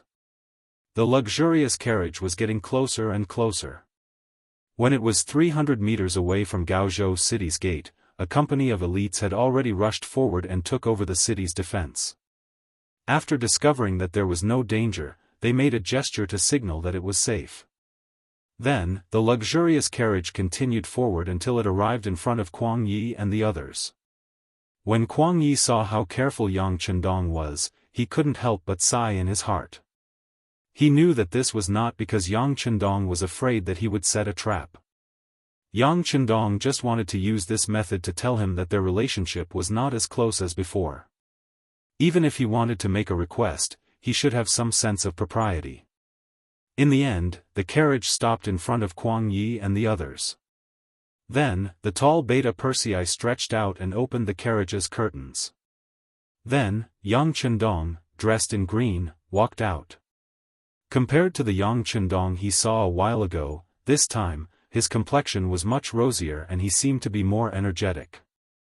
Of course, it was not comparable to when he was at his best.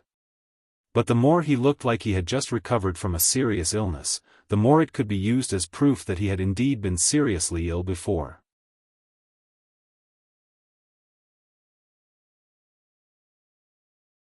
Chapter 445. Congratulations, Duke Zhongdang's body seems to be much better. Seeing Yang Chendong walk out of the carriage in such a state, Kuang Yi cupped his fist and laughed, wanting to use this opportunity to get closer to him. That's right. It's all thanks to the mercy of the Imperial Secret Service. Otherwise, I'm afraid this duke would be long gone from this world. Yang Chendong didn't laugh. Instead, he replied very seriously. As soon as he said this, the faces of Guaning and the others on the opposite side changed greatly, becoming extremely red. Yang Chendong was poisoned by the embroidered uniform guard. This was something that the deceased embroidered uniform guard, Wei Guang, had personally admitted. Therefore, even if Yang Chendong's words were like nails, Guaning and the others had no right to object. They could only lower their heads and not say a word. Fortunately, Kuang Yi was still there. This good official of several dynasties, his ability to adapt was quite strong. He said with a serious face, "This old man has already reported to the emperor about the embroidered uniform guard's audacity to secretly harm a meritorious official. The embroidered uniform guard has already been punished, and a few of them have been removed from their positions. This can be considered the emperor giving justice to Duke Zhongdang." This matter was not something that Kuang Yi was talking nonsense, it really happened. However, only Zhu Qixin himself knew whether those who had been removed from their positions had truly lost their power, or if they were just putting on an act. Yang Chendong, who also received the news, heard Kuang Yi's words. His originally serious face had a trace of a smile, then he cupped his fist towards the direction of Nanjing and said, "Then this duke thanks the emperor for his kindness." There was not much respect in his words. If there were other eunuchs present, it would be inevitable for them to scold him. However, in Kuang Yi's eyes, all of this could not be more normal. What, he had suffered a little grievance, and he was not happy to say a few words to vent it. As long as Yang Chendong was happy and was willing to help the southern Ming Empire, which was in dire straits, it didn't matter how harsh the words were. Furthermore, Yang Chendong hadn't even said anything. He was just being a little disrespectful. Speaking of which, the word respect should be kept in one's heart and not spoken out loud. Who did not know how to say nice words? Would words like that really count? Kuang Yi had his own judgment, so at this moment, he did not show anything.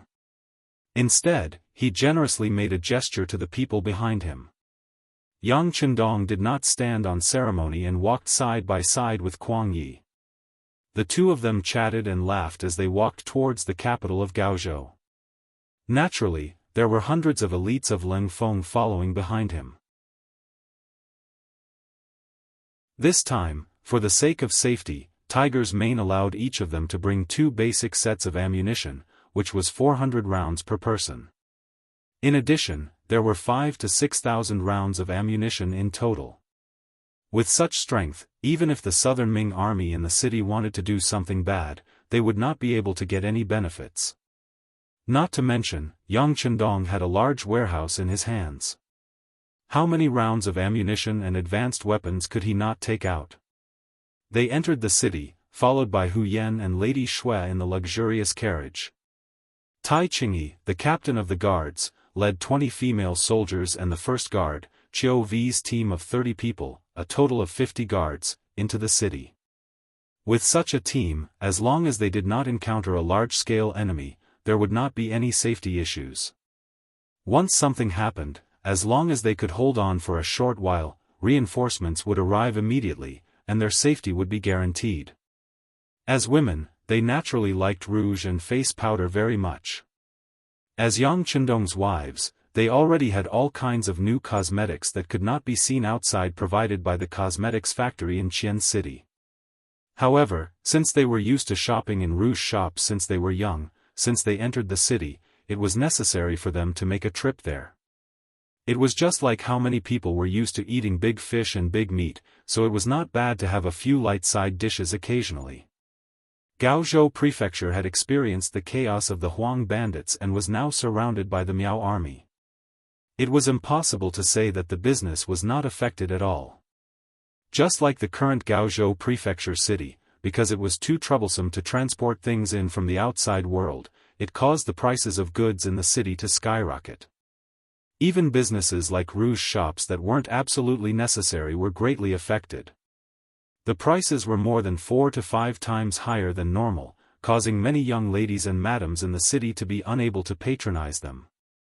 However, this was not a problem for Hu Yan and Lady Xue. Along the way, Yang Chendong had instructed Ling Feng to take anything that didn't belong to anyone. He wasn't courteous at all. Although Zhu Qizhen did not give them a single coin for military expenses, just by eliminating the Huang bandits, they had already robbed a lot of spoils of war. For example, when Gao Xiong left with the navy last time, just the gold and silver alone was more than 15 million taels, and this did not include the house deeds, land deeds, and some antiques and paintings. It was impossible for them to take all the money away. Yang Chendong had a lot of gold and silver with him. As a madam, it was not a problem for him to be generous. That was why Hu Yan and Madame Xue dared to step into the store. After the two madams entered the rouge shop, Qiu Vi and 30 guards completely controlled the entire street outside the shop to ensure that no one came to disturb the two madams. Not only the front door of the rouge shop was guarded, but the back door was also guarded. Badao Jiang and Peng Yu of the first guard team were arranged to guard here. Although they were not protecting the sixth young master this time, the two madams' identities were equally important. Badao Jiang and Peng Yu did not have the slightest intention of relaxing. When they arrived at the back door of the rouge shop, they saw a black shadow seem to have floated in. The reason why they said that the shadow had floated in was because the person was so fast that Peng Yu did not see it clearly. He did not even know if it was an illusion in front of his eyes. What kind of person was Peng Yu? He grew up in the mountains and dealt with all kinds of wild beasts. After many years of hunting, he was very sensitive to danger. Brother Ba, did you see a shadow enter the backyard just now? Peng Yu was not sure if he saw a person or not, so he cautiously asked Badao Jiang, who was in charge of guarding the back door with him. Badao Jiang was good at endurance, especially when it came to fist techniques. However, when it came to eyesight, he was still not good enough. In response to Peng Yu's question, he asked in confusion, "Why do you say that? Did you see anything?" After these days of contact, they understood each other very well and knew where Peng Yu's advantages were. After saying that, Badao Jiang's expression changed. "Brother Peng, are you going to say that you saw someone enter the shop from the back door?" It was a little blurry. "I didn't see it clearly," Peng Yu, who was asked, answered in an uncertain tone. "You didn't see it clearly? Does that mean someone went in?" Badao Jiang was a straightforward person. Thinking of his responsibility, he immediately turned around and rushed into the back door after saying that. "Brother Ba? I'm not sure if it's the same person." Peng Yu saw Badao Jiang's eagerness and could not help but shout anxiously. What he saw was Badao Jiang's back and his voice coming from afar. "Mistress's safety is more important than anything. It's not wrong to go in and have a look, whether or not someone is there." After shouting these words, Badao Jiang's figure was getting farther and farther away. Peng Yu did not think about anything else. He put the 9-5 style behind him and strode after him. After Hu Yan and Madame Xue entered, the rouge shop quickly became lively, especially when Tai Qingyi entered with 20 valiant female soldiers in camouflage uniforms. Seeing this, the proprietress of the shop came out to welcome them. Most of the people who ran the rouge shop were women. Otherwise, it would be inconvenient to communicate with them. The proprietress of the shop was a woman in her 40s. Looking at her complexion, one could tell that she must have been beautiful when she was young. "Oh, our esteemed guest has arrived. Apologies for not going out to meet you. Take a good look. Our Lu's Rouge shop is an old brand. It's one of the best in the entire Gaozhou prefecture." The lady boss had a smile on her face as she spoke as if they were close friends. Hu Yan and Lady Xue were used to big occasions, so they didn't have any stage fright. They smiled and went to the counter under the guidance of the landlady. Then, they looked at the colorful makeup products. Tai Qingyi followed the two matriarchs closely and looked around from time to time. However, just as he took 2 steps forward, he heard a female soldier reprimanding him. "Who are you? Get out!" Just this shout alone attracted at least 3 nearby female soldiers to come over. Even though they were all women, they had all undergone strict training in Crimson City. The one who trained with them was the most elite, Ling Feng. Therefore, their skills were not any weaker than Ling Feng's. It was just that their strength was lacking. Under the shout, an unprepossessing man had already pulled out a sharp dagger from his waist and rushed in the direction of the counter. The man's speed was very fast and his strength was even greater. Just by getting close to her, he had already pushed the female soldier who had first noticed him and called out to him to the side. When the flying figure landed, it directly smashed a wooden chair that was meant for guests to rest on into smithereens. However, what the man did not expect was that after he pushed one person away, another woman rushed in from the front, left, and right. Instantly, the situation became 1 against 3. Women? Why are there so many women? He spoke awkwardly in the Central Plains language. Then, he raised his knife and slashed at the 3 women in front of him. All of this happened too quickly. The 3 female soldiers were caught off guard. The saber slashed the arm of one of the female soldiers, causing a stream of blood to spurt out.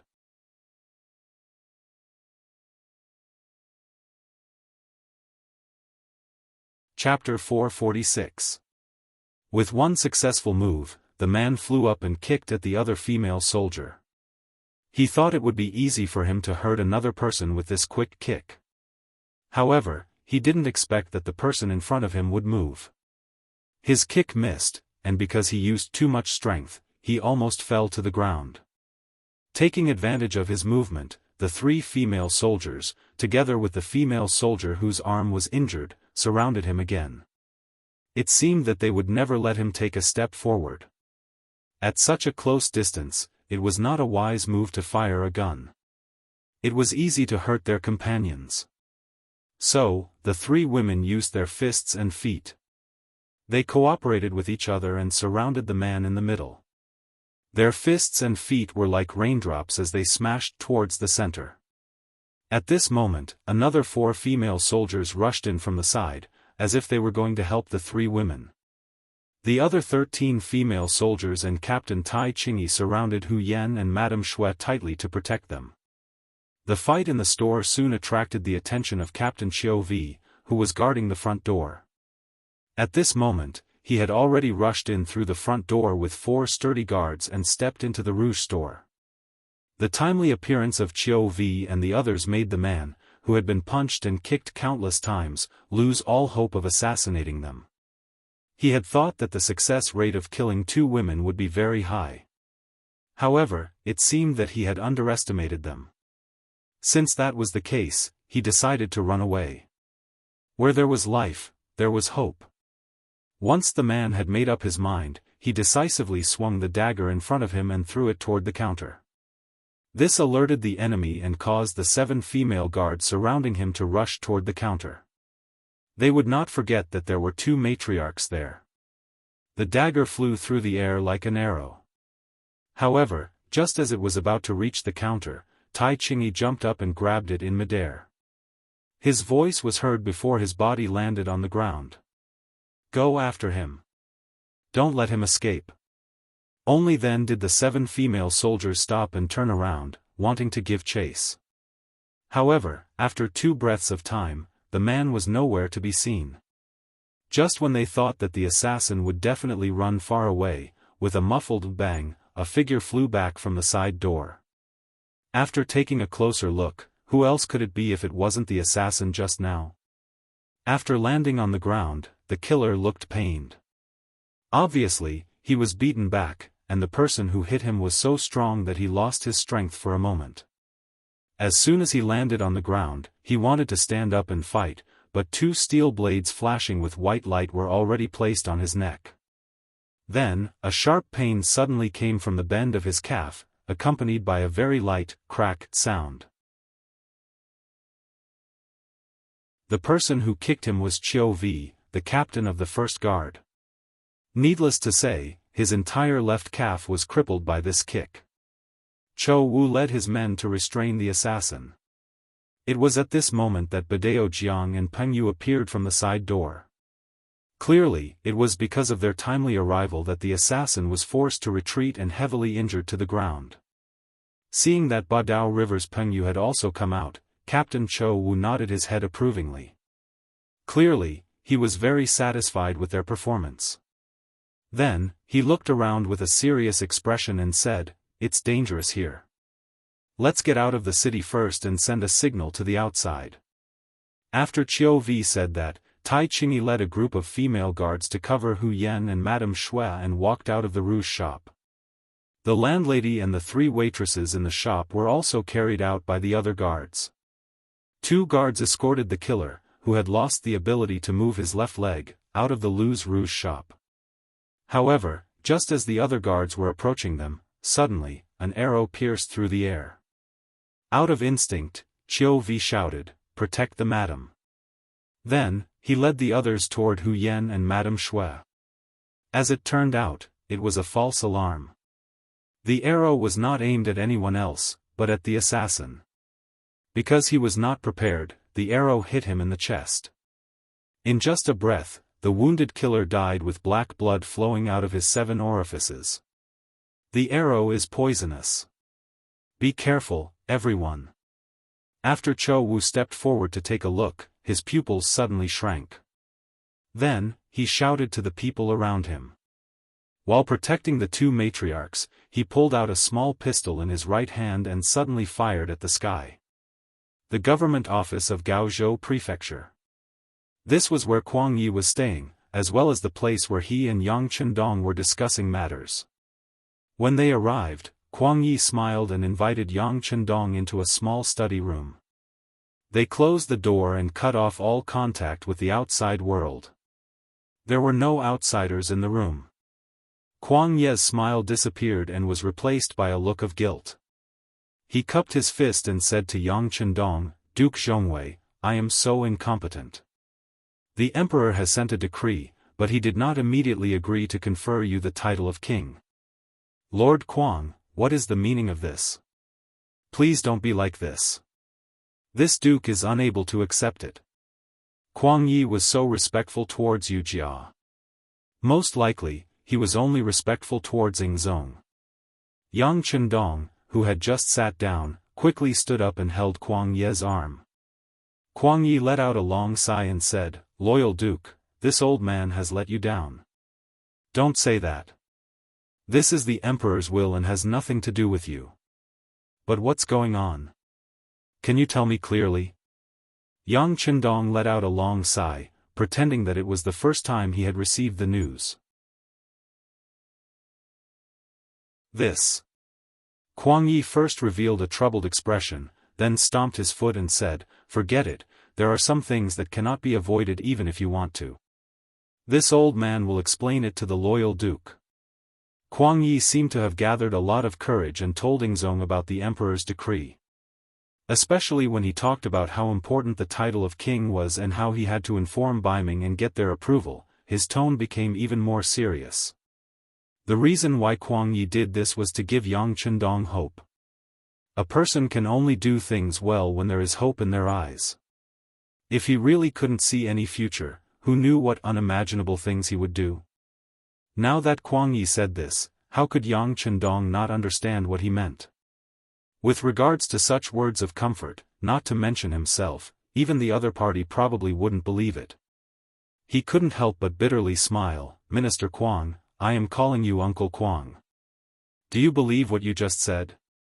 "Ah." Kuang Yi, who was still lowering his head and playing the pity card, suddenly heard Yang Chendong call him uncle. He felt that something was wrong. Then, he heard Yang Chendong say, "Do you believe it yourself?" His face turned red and he didn't know what to say. Seeing that Kuang Yi was speechless, Yang Chendong's expression turned gloomy. He continued, "After defeating the Huang bandit army, all the generals were promoted and received benefits. May I ask if this has anything to do with me?" This. Kuang Ye's expression became even more unnatural. In this matter, Ing Zong was indeed in the wrong. Seeing that Kuang Yi did not respond, Yang Chendong continued, with the empty position of an imperial envoy, I will let it go. If you don't give me a single grain of military pay, I will not quibble. Even if you don't give me any rewards, I can endure it. However, after defeating the Huang bandit army and delivering Huang Yuliang's head, not only did the emperor remove me from my position as imperial envoy, he also ordered the mercenaries to leave immediately and sent a large army to watch over us. May I ask, even if you want to burn the bridge after crossing the river, isn't this action too fast? If Minister Kuang was in my position, how would he explain this to my brother, the leader of the mercenaries? Ask me. Each question was like a bolt of lightning that smashed into Kuang Ye's heart like a hammer. He was speechless and his face turned red. Sigh. Yang Chendong didn't point at Kuang Yi to answer his questions. Even if Zhu Qizhen was here, he would probably keep his mouth shut. After using up the mercenaries, they found that the king of Min's faction in Yunnan was very powerful. They asked us to work for them, but we didn't get any benefits. Even if I could figure it out, how could I explain it to the mercenaries? Would they be able to think it through? Don't say any more. Kuang Yi finally spoke. Then, he slowly raised his head and looked at Yang Chendong with a pair of expectant eyes. The emperor has wronged you. But no matter what, the southern Ming Empire is weak now. Please help us. Thinking about it, Master Yang has assisted several generations of Ming emperors. You have wholeheartedly served the country and the emperor. Kuang Yi wanted to play the emotional card. However, he thought his method was correct. He didn't know that when he mentioned this, Yang Chendong became even angrier. Are you talking about my father? If others don't know, may I ask Minister Kuang, why did my father retire and return to his hometown? Why did he die on the way back? He racked his brains for decades for the Great Ming, but he didn't even want to return home to retire. If he was in heaven, he probably wouldn't think it was worth it. After Yang Chendong finished speaking, Kuang Ye's eyes flashed. He didn't expect that Yang Chendong was still defending his father. If this was the case, then the problem was serious. As one of the three Yangs, Yang Rong assisted several emperors of the Great Ming and was finally appointed as Master Yang. It could be said that he was a high-ranking official. However, with the rise of the eunuchs, especially the suppression of Wang Zhen's faction, he died on the way back. How could there not be a reason for his disappointment?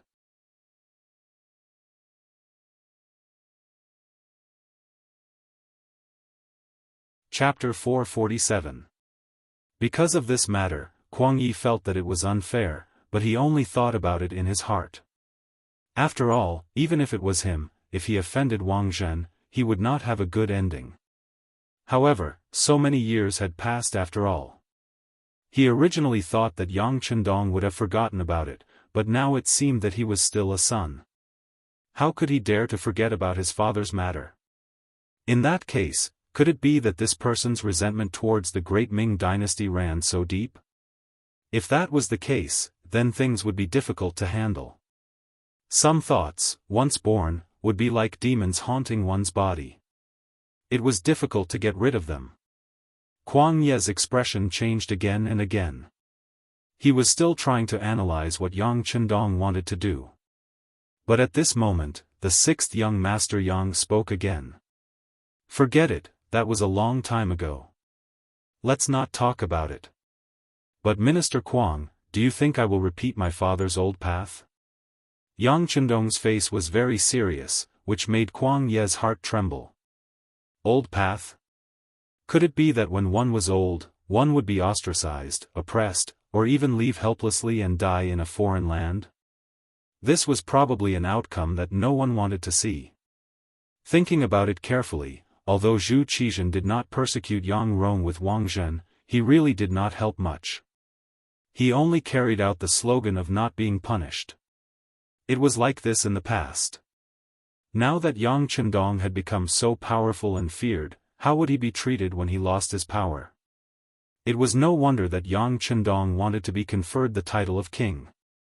After all, if he really became a king with a different surname, it meant that he would have more protection. For example, he could build a king's residence according to the rules and even have his own guards. Perhaps this way, he would be safer. Every man for himself, and the heavens take the hindmost. Yang Chendong thought about the future when he was powerful. This was called scheming and astute, which was very normal. But facing such a question, Kuang Yi did not know how to answer. Fortunately, Yang Chendong didn't want him to answer, he just asked a question. Through this matter, he wanted to tell Kuang Yi why he wanted to be king. It wasn't because he was ambitious, but because he wanted to find a guarantee. Alright, Minister Qi, let's not talk about these issues. Since His Majesty has begun to seriously consider it and has contacted His Majesty Biming, what's wrong with me waiting for news? But it doesn't seem to be enough to make the mercenaries work hard. Of course, Kuang Yi knew that this so-called serious consideration was nothing more than a pretense to give an answer to Yang Chendong's request. But in fact, it was impossible for this matter to pass. No matter if it was Ing Zong or Dai Zong, they wouldn't want to see the rise of a king with a different surname. He believed that Yang Chendong must be able to see through this. Otherwise, he wouldn't have achieved so much in such a short period of time. The reason why he said this was just because he saw through it and didn't say it out loud. This was a smart person. As for the next mention that it wasn't enough, Kuang Yi knew that the other party was a little moved, or he wanted to continue to make more contributions and save more capital. He also answered this sentence very happily, of course it isn't just these. If Minister Qi has any request, you can put forward it. As long as it is within this old man's ability, I will definitely speak to His Majesty. Well, then let's see the sincerity first. As far as I know, Songjiang Prefecture, in history, there is a saying, first Songjiang Prefecture, then Shanghai Bund. Songjiang Prefecture is the predecessor of Shanghai, originally had a shipyard, but it is now idle. There are many ships that have been in the water, as well as those that have not been in the water yet. There are also many iron ore and steel there. Now, there is not much use for them to be placed there. It just so happens that the mercenaries need these. I have also received news from the mercenary leader that they want to get these things. This should not be a problem. The Ming Dynasty banned the sea. Regarding this policy, although after Zhu Qizhen went to Nanjing and became the emperor of the southern Ming Dynasty, there was already news that he wanted to remove this restriction. After all, there were still many opportunities at sea. Especially in the past, the great Ming Dynasty's navigation industry was very developed. Once it was opened, it would bring a lot of benefits to the southern Ming Dynasty. If it weren't for the sudden outbreak of war in the south, the problem would have been solved by now. The timing of Yang Chendong's suggestion was extremely accurate, which also made it impossible for Kuang Yi to refuse. What's wrong? You didn't agree to his request before and used all kinds of reasons to delay it. Now that he said that he wants something that you don't want, you still have the nerve to refuse? If this is also fine, then don't ask him for help if you have any problems in the future. Mutual assistance was the key. It was the key to sustainable development. Only giving without any return, this kind of relationship wouldn't last long. Kuang Yi only thought about it in his mind and nodded, I can't give an answer now, but it shouldn't be a big problem. In short, this old man will do his best. That's good. Let's wait for this matter to be done. After the mercenaries can pull the steel from Songjiang Prefecture, then let's talk about how to deal with the current situation. When Yang Chendong heard Kuang Ye's words, he knew that the matter was mostly done. He relaxed his body and leaned back on the wooden chair behind him. That's natural. It's just that the current situation seems to be extremely unfavorable to us. If it's possible, if the mercenaries take action a day earlier, I'm afraid that we can save many people from the abyss of suffering. Kuang Yi thought about whether he could persuade Yang Chendong to take action first. At least, he could stand out and attract attention and relieve the pressure of the southern Ming dynasty's army. It was just that Yang Chendong saw through such a scheme at a glance. Minister Kuei, the mercenaries don't belong to me. Ah. That's right, that's right. Then I will immediately report the situation here to the emperor. If it's urgent, it shouldn't take long for the news to come back. Kuang Yi was reminded that this matter was brought up by the leader of the mercenaries. If it wasn't resolved, would the mercenaries take action easily? Even if it was Yang Chendong, he would not have the strength to do so. Of course, Kuang Yi wouldn't think that the real leader of the mercenaries was Yang Chendong. Firstly, the other party was too young. Whether it was Bai Ming or the southern Ming dynasty, they had investigated his past and didn't find anything strange about him. Secondly, the mercenaries were too powerful, especially when they had extremely advanced firearms in their hands. How could such things be created by a young man?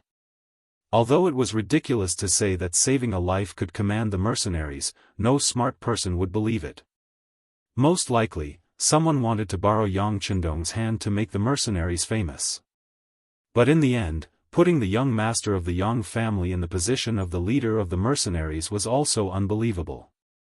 No one would believe that the title of the leader of the mercenaries was real and had the greatest deterrence. Now that he wanted something in the name of this person, how could Kuang Yi dare to be careless and bargain? He had already decided in his heart that after Yang Chendong left, he would immediately write a secret letter to the emperor.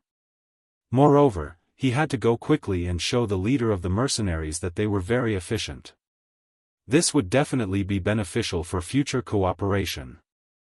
After everything was done, if he could send people to the mercenaries' headquarters to learn and even buy the advanced firearms in the mercenaries' hands, he wouldn't have to worry about the great Ming dynasty not being unified. He wouldn't have to worry about the provocation and harassment of the surrounding small countries. While Kuang Yi was still thinking about these things and even making plans for a beautiful future, he suddenly heard the faint sound of a gunshot. Then, a dazzling beam of light shot up into the sky. Even during the day, he could still vaguely see the dazzling scene of flying into the sky. The signal flare that Qiu Vi shot was not a crude thing made by the newly developed ordnance stone in Qiqian City, nor was it a rudimentary toy made during the Republic of China or the war. It was a product made during the heyday of the military after the founding of the People's Republic of China. It represented the high-tech products of the 21st century. The quality of the signal flare was also very powerful. Once it was shot out, it was impossible for the nearby people not to see it. It was precisely because of its power that when it flew into the sky, not only did the cold vanguard army, who had been on guard outside the city, see it, even Yang Chendong, who was discussing matters in the city, saw it immediately. Bang! Just as the signal flare rose into the sky, the sound of footsteps could be heard. Then, the door was kicked open from the outside. Tiger Man and Beta Persei each carried a pitch-black Type 95 pistol and rushed into the room. "Young master, are you okay? Our brothers are dealing with the people outside." Tiger Man first looked carefully at Yang Chendong as soon as he came in. When he found that the young master was fine, he couldn't help but breathe a sigh of relief. Then, he stood in front of Yang Chendong as if he wanted to hurt the young master and kill him first. Beta Persei was even more direct. He strode forward, grabbed Kuang Yi's collar, and lifted him up. When his feet were in the air and he felt that it was difficult to breathe, Kuang Yi, whose face was flushed, shouted in dissatisfaction, "What are you doing? Put me down, put me down." No matter what, he was still the dignified Minister of War. Now that he had the title of Grand Tutor of the Crown Prince, he was a well-known lower first-rank official. Even in the entire southern Ming dynasty, he was one of the most powerful people. Now that he was lifted up by someone, it was a psychological blow, not to mention how he felt. Put Minister Cheng down first. Yang Chendong had already thought of many things in this short period of time. Since the signal flare rose into the sky, it couldn't be unintentional. Something urgent must have happened. However, it didn't seem likely that it was related to Kuang Yi. If that was the case, why didn't he see any executioners in this room?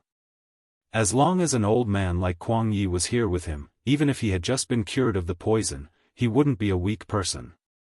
Was Kuang Yi that bold?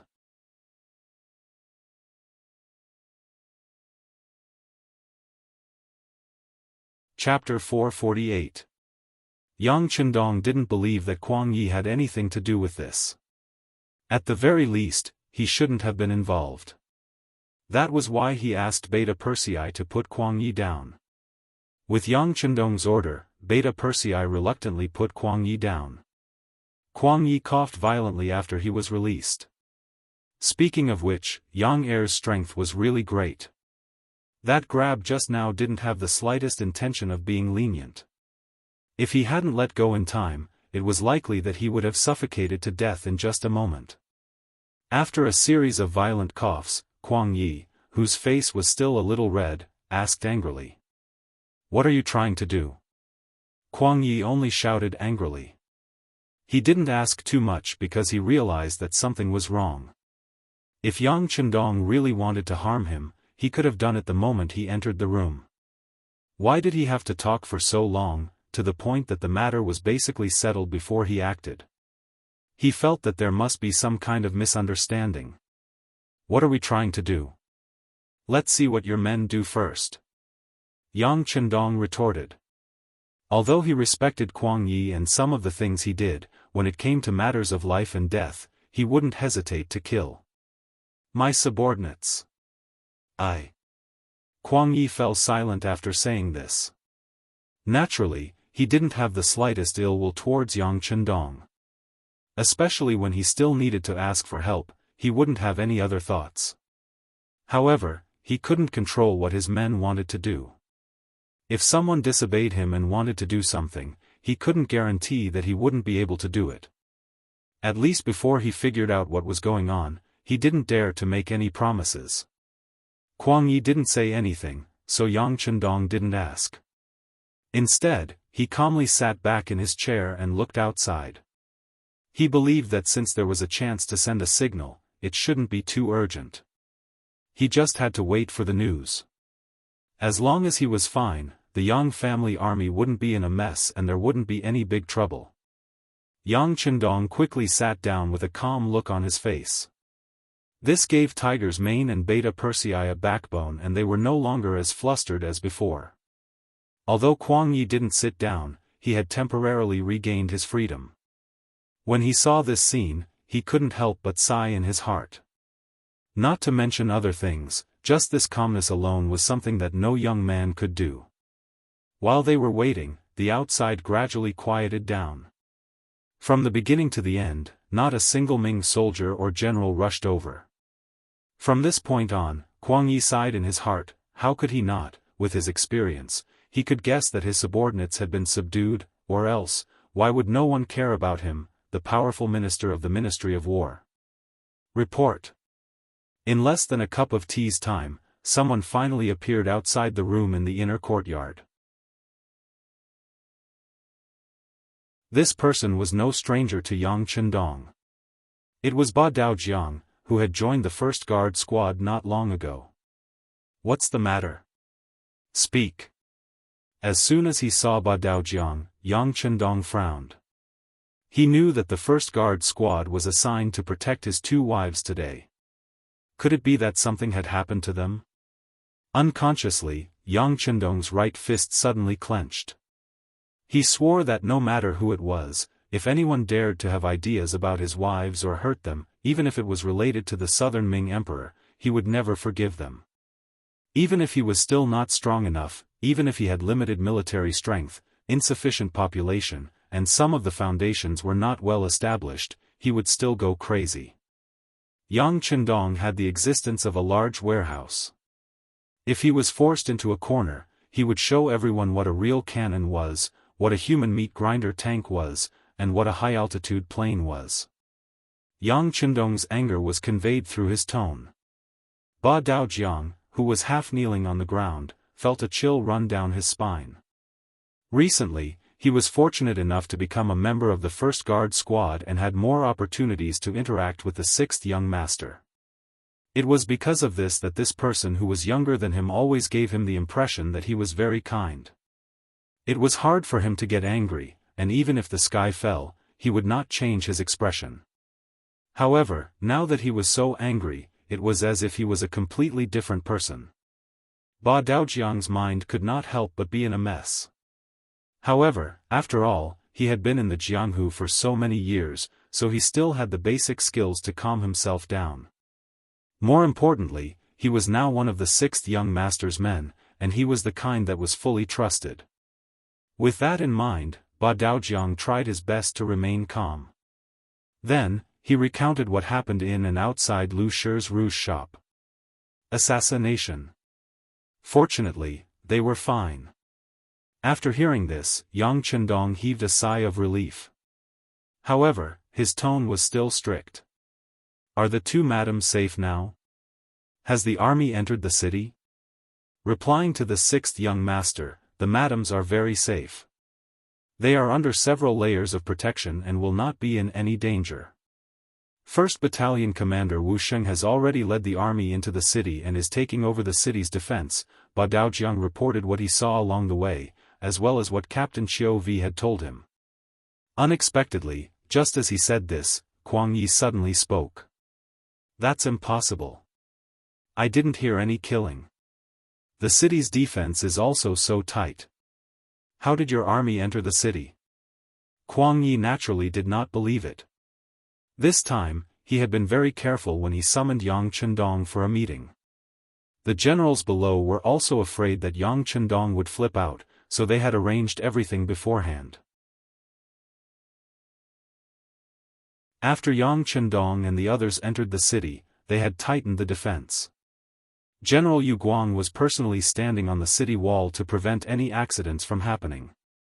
There were also hundreds of Ming Dynasty soldiers with him. They were already prepared and had a large number of people.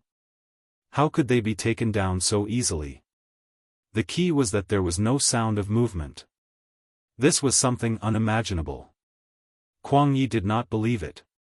Yang Chendong was unwavering. Since Ba Daojiang dared to say this, he must have seen something with his own eyes.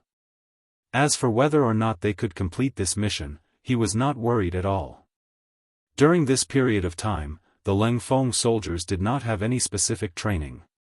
Their goal and mission was to quickly attack the city. When the chains and climbing ropes were taken out, the Gaozhou prefecture, which was not very sturdy to begin with, was not much different from their own backyard. Yang Chendong knew why the Lengfeng soldiers were called elites and how powerful they were. He did not doubt the report. His anxious heart finally relaxed, and his expression returned to its original natural state. All right, you've worked hard. Let's wait here together. Yes. Ba Daojiang replied respectfully. He took out the black 9-5 style from his back and stared at the door. He looked like a door god who could stop 10,000 men from entering the door. It was an awe-inspiring sight. No one answered him from the beginning to the end. Kuang Yi, who was bored, finally sat down obediently. However, there was a hint of worry in his expression. He could tell that the scout who came to report would not lie. If that was the case, wouldn't his soldiers be too useless? This time, they waited for a little longer, but in less than an hour, the footsteps outside began to become more frequent. Then, a few officers in camouflage uniforms with pistols on their belts walked in. The leader was the commander of the 2nd Lengfeng Regiment, Luo Pe. Behind him was the commander of the 1st Battalion, Wu Sheng. Because Kuang Yi was there, Luo Pe did not bow. He only gave a standard military salute and said, "Commander, everything outside is under control. The 4 gates in the city are also locked down. We are searching for the assassin's accomplices. There is no news yet. Let's go out and take a look." Yang Chendong nodded slightly to show that he understood. He then said to Kuang Yi, who was still in shock, "Minister Cheng, shall we go and take a look?" Although this was a negotiating tone, Kuang Yi knew that if he didn't go, he was afraid that he would be forced into a fight. Moreover, he really wanted to know who wanted to assassinate Yang Chendong's wife and bring him such trouble. Let's go and take a look.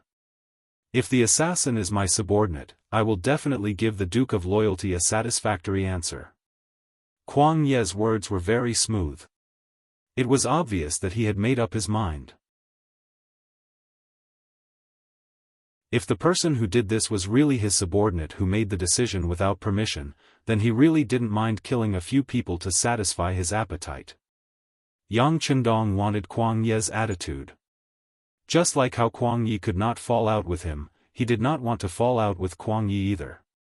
Following Yang Chendong, Kuang Yi and the others walked out of the room. When they arrived at the outer courtyard, they saw Guaning, Ma Wei, and the others with bruises all over their faces. They were tied up like dumplings and pressed to the ground. Judging from their clothes, they were covered in dust, and Guan Ying's lapel was in tatters. They must have gone through an intense resistance. It was just that they were helpless. They were not as strong as others and would eventually be trampled under their feet. When Kuang Yi walked out, Guaning and the others who were still struggling to turn their heads instantly became obedient. This was too shameful. This was especially true for Guaning. The last time he fought with Yang Er, he was beaten quite badly. However, he thought that it was just a special case. If he encountered ordinary mercenaries, with his skills, it would be easy for him to fight against 3 or 4 of them. But just now, he was only facing a mercenary. He was still suppressed and beaten until he was pressed to the ground and could not move. Both of them were alone, yet he had easily dealt with him. It was no wonder that he felt ashamed to face anyone. Of course, if he knew that his opponent's name was Dao Shao, he would not be so depressed. He was the captain of the second guard team. For Yang Chendong to be able to make them responsible for his safety, one could only imagine how strong they were. Although Guaning was powerful, the intensity and method of training were completely different from the mercenaries. It was normal for him to be defeated. You're tuning in to the Unparalleled SwordWill YouTube channel. Don't forget to subscribe and join us on this journey to catch the most captivating stories.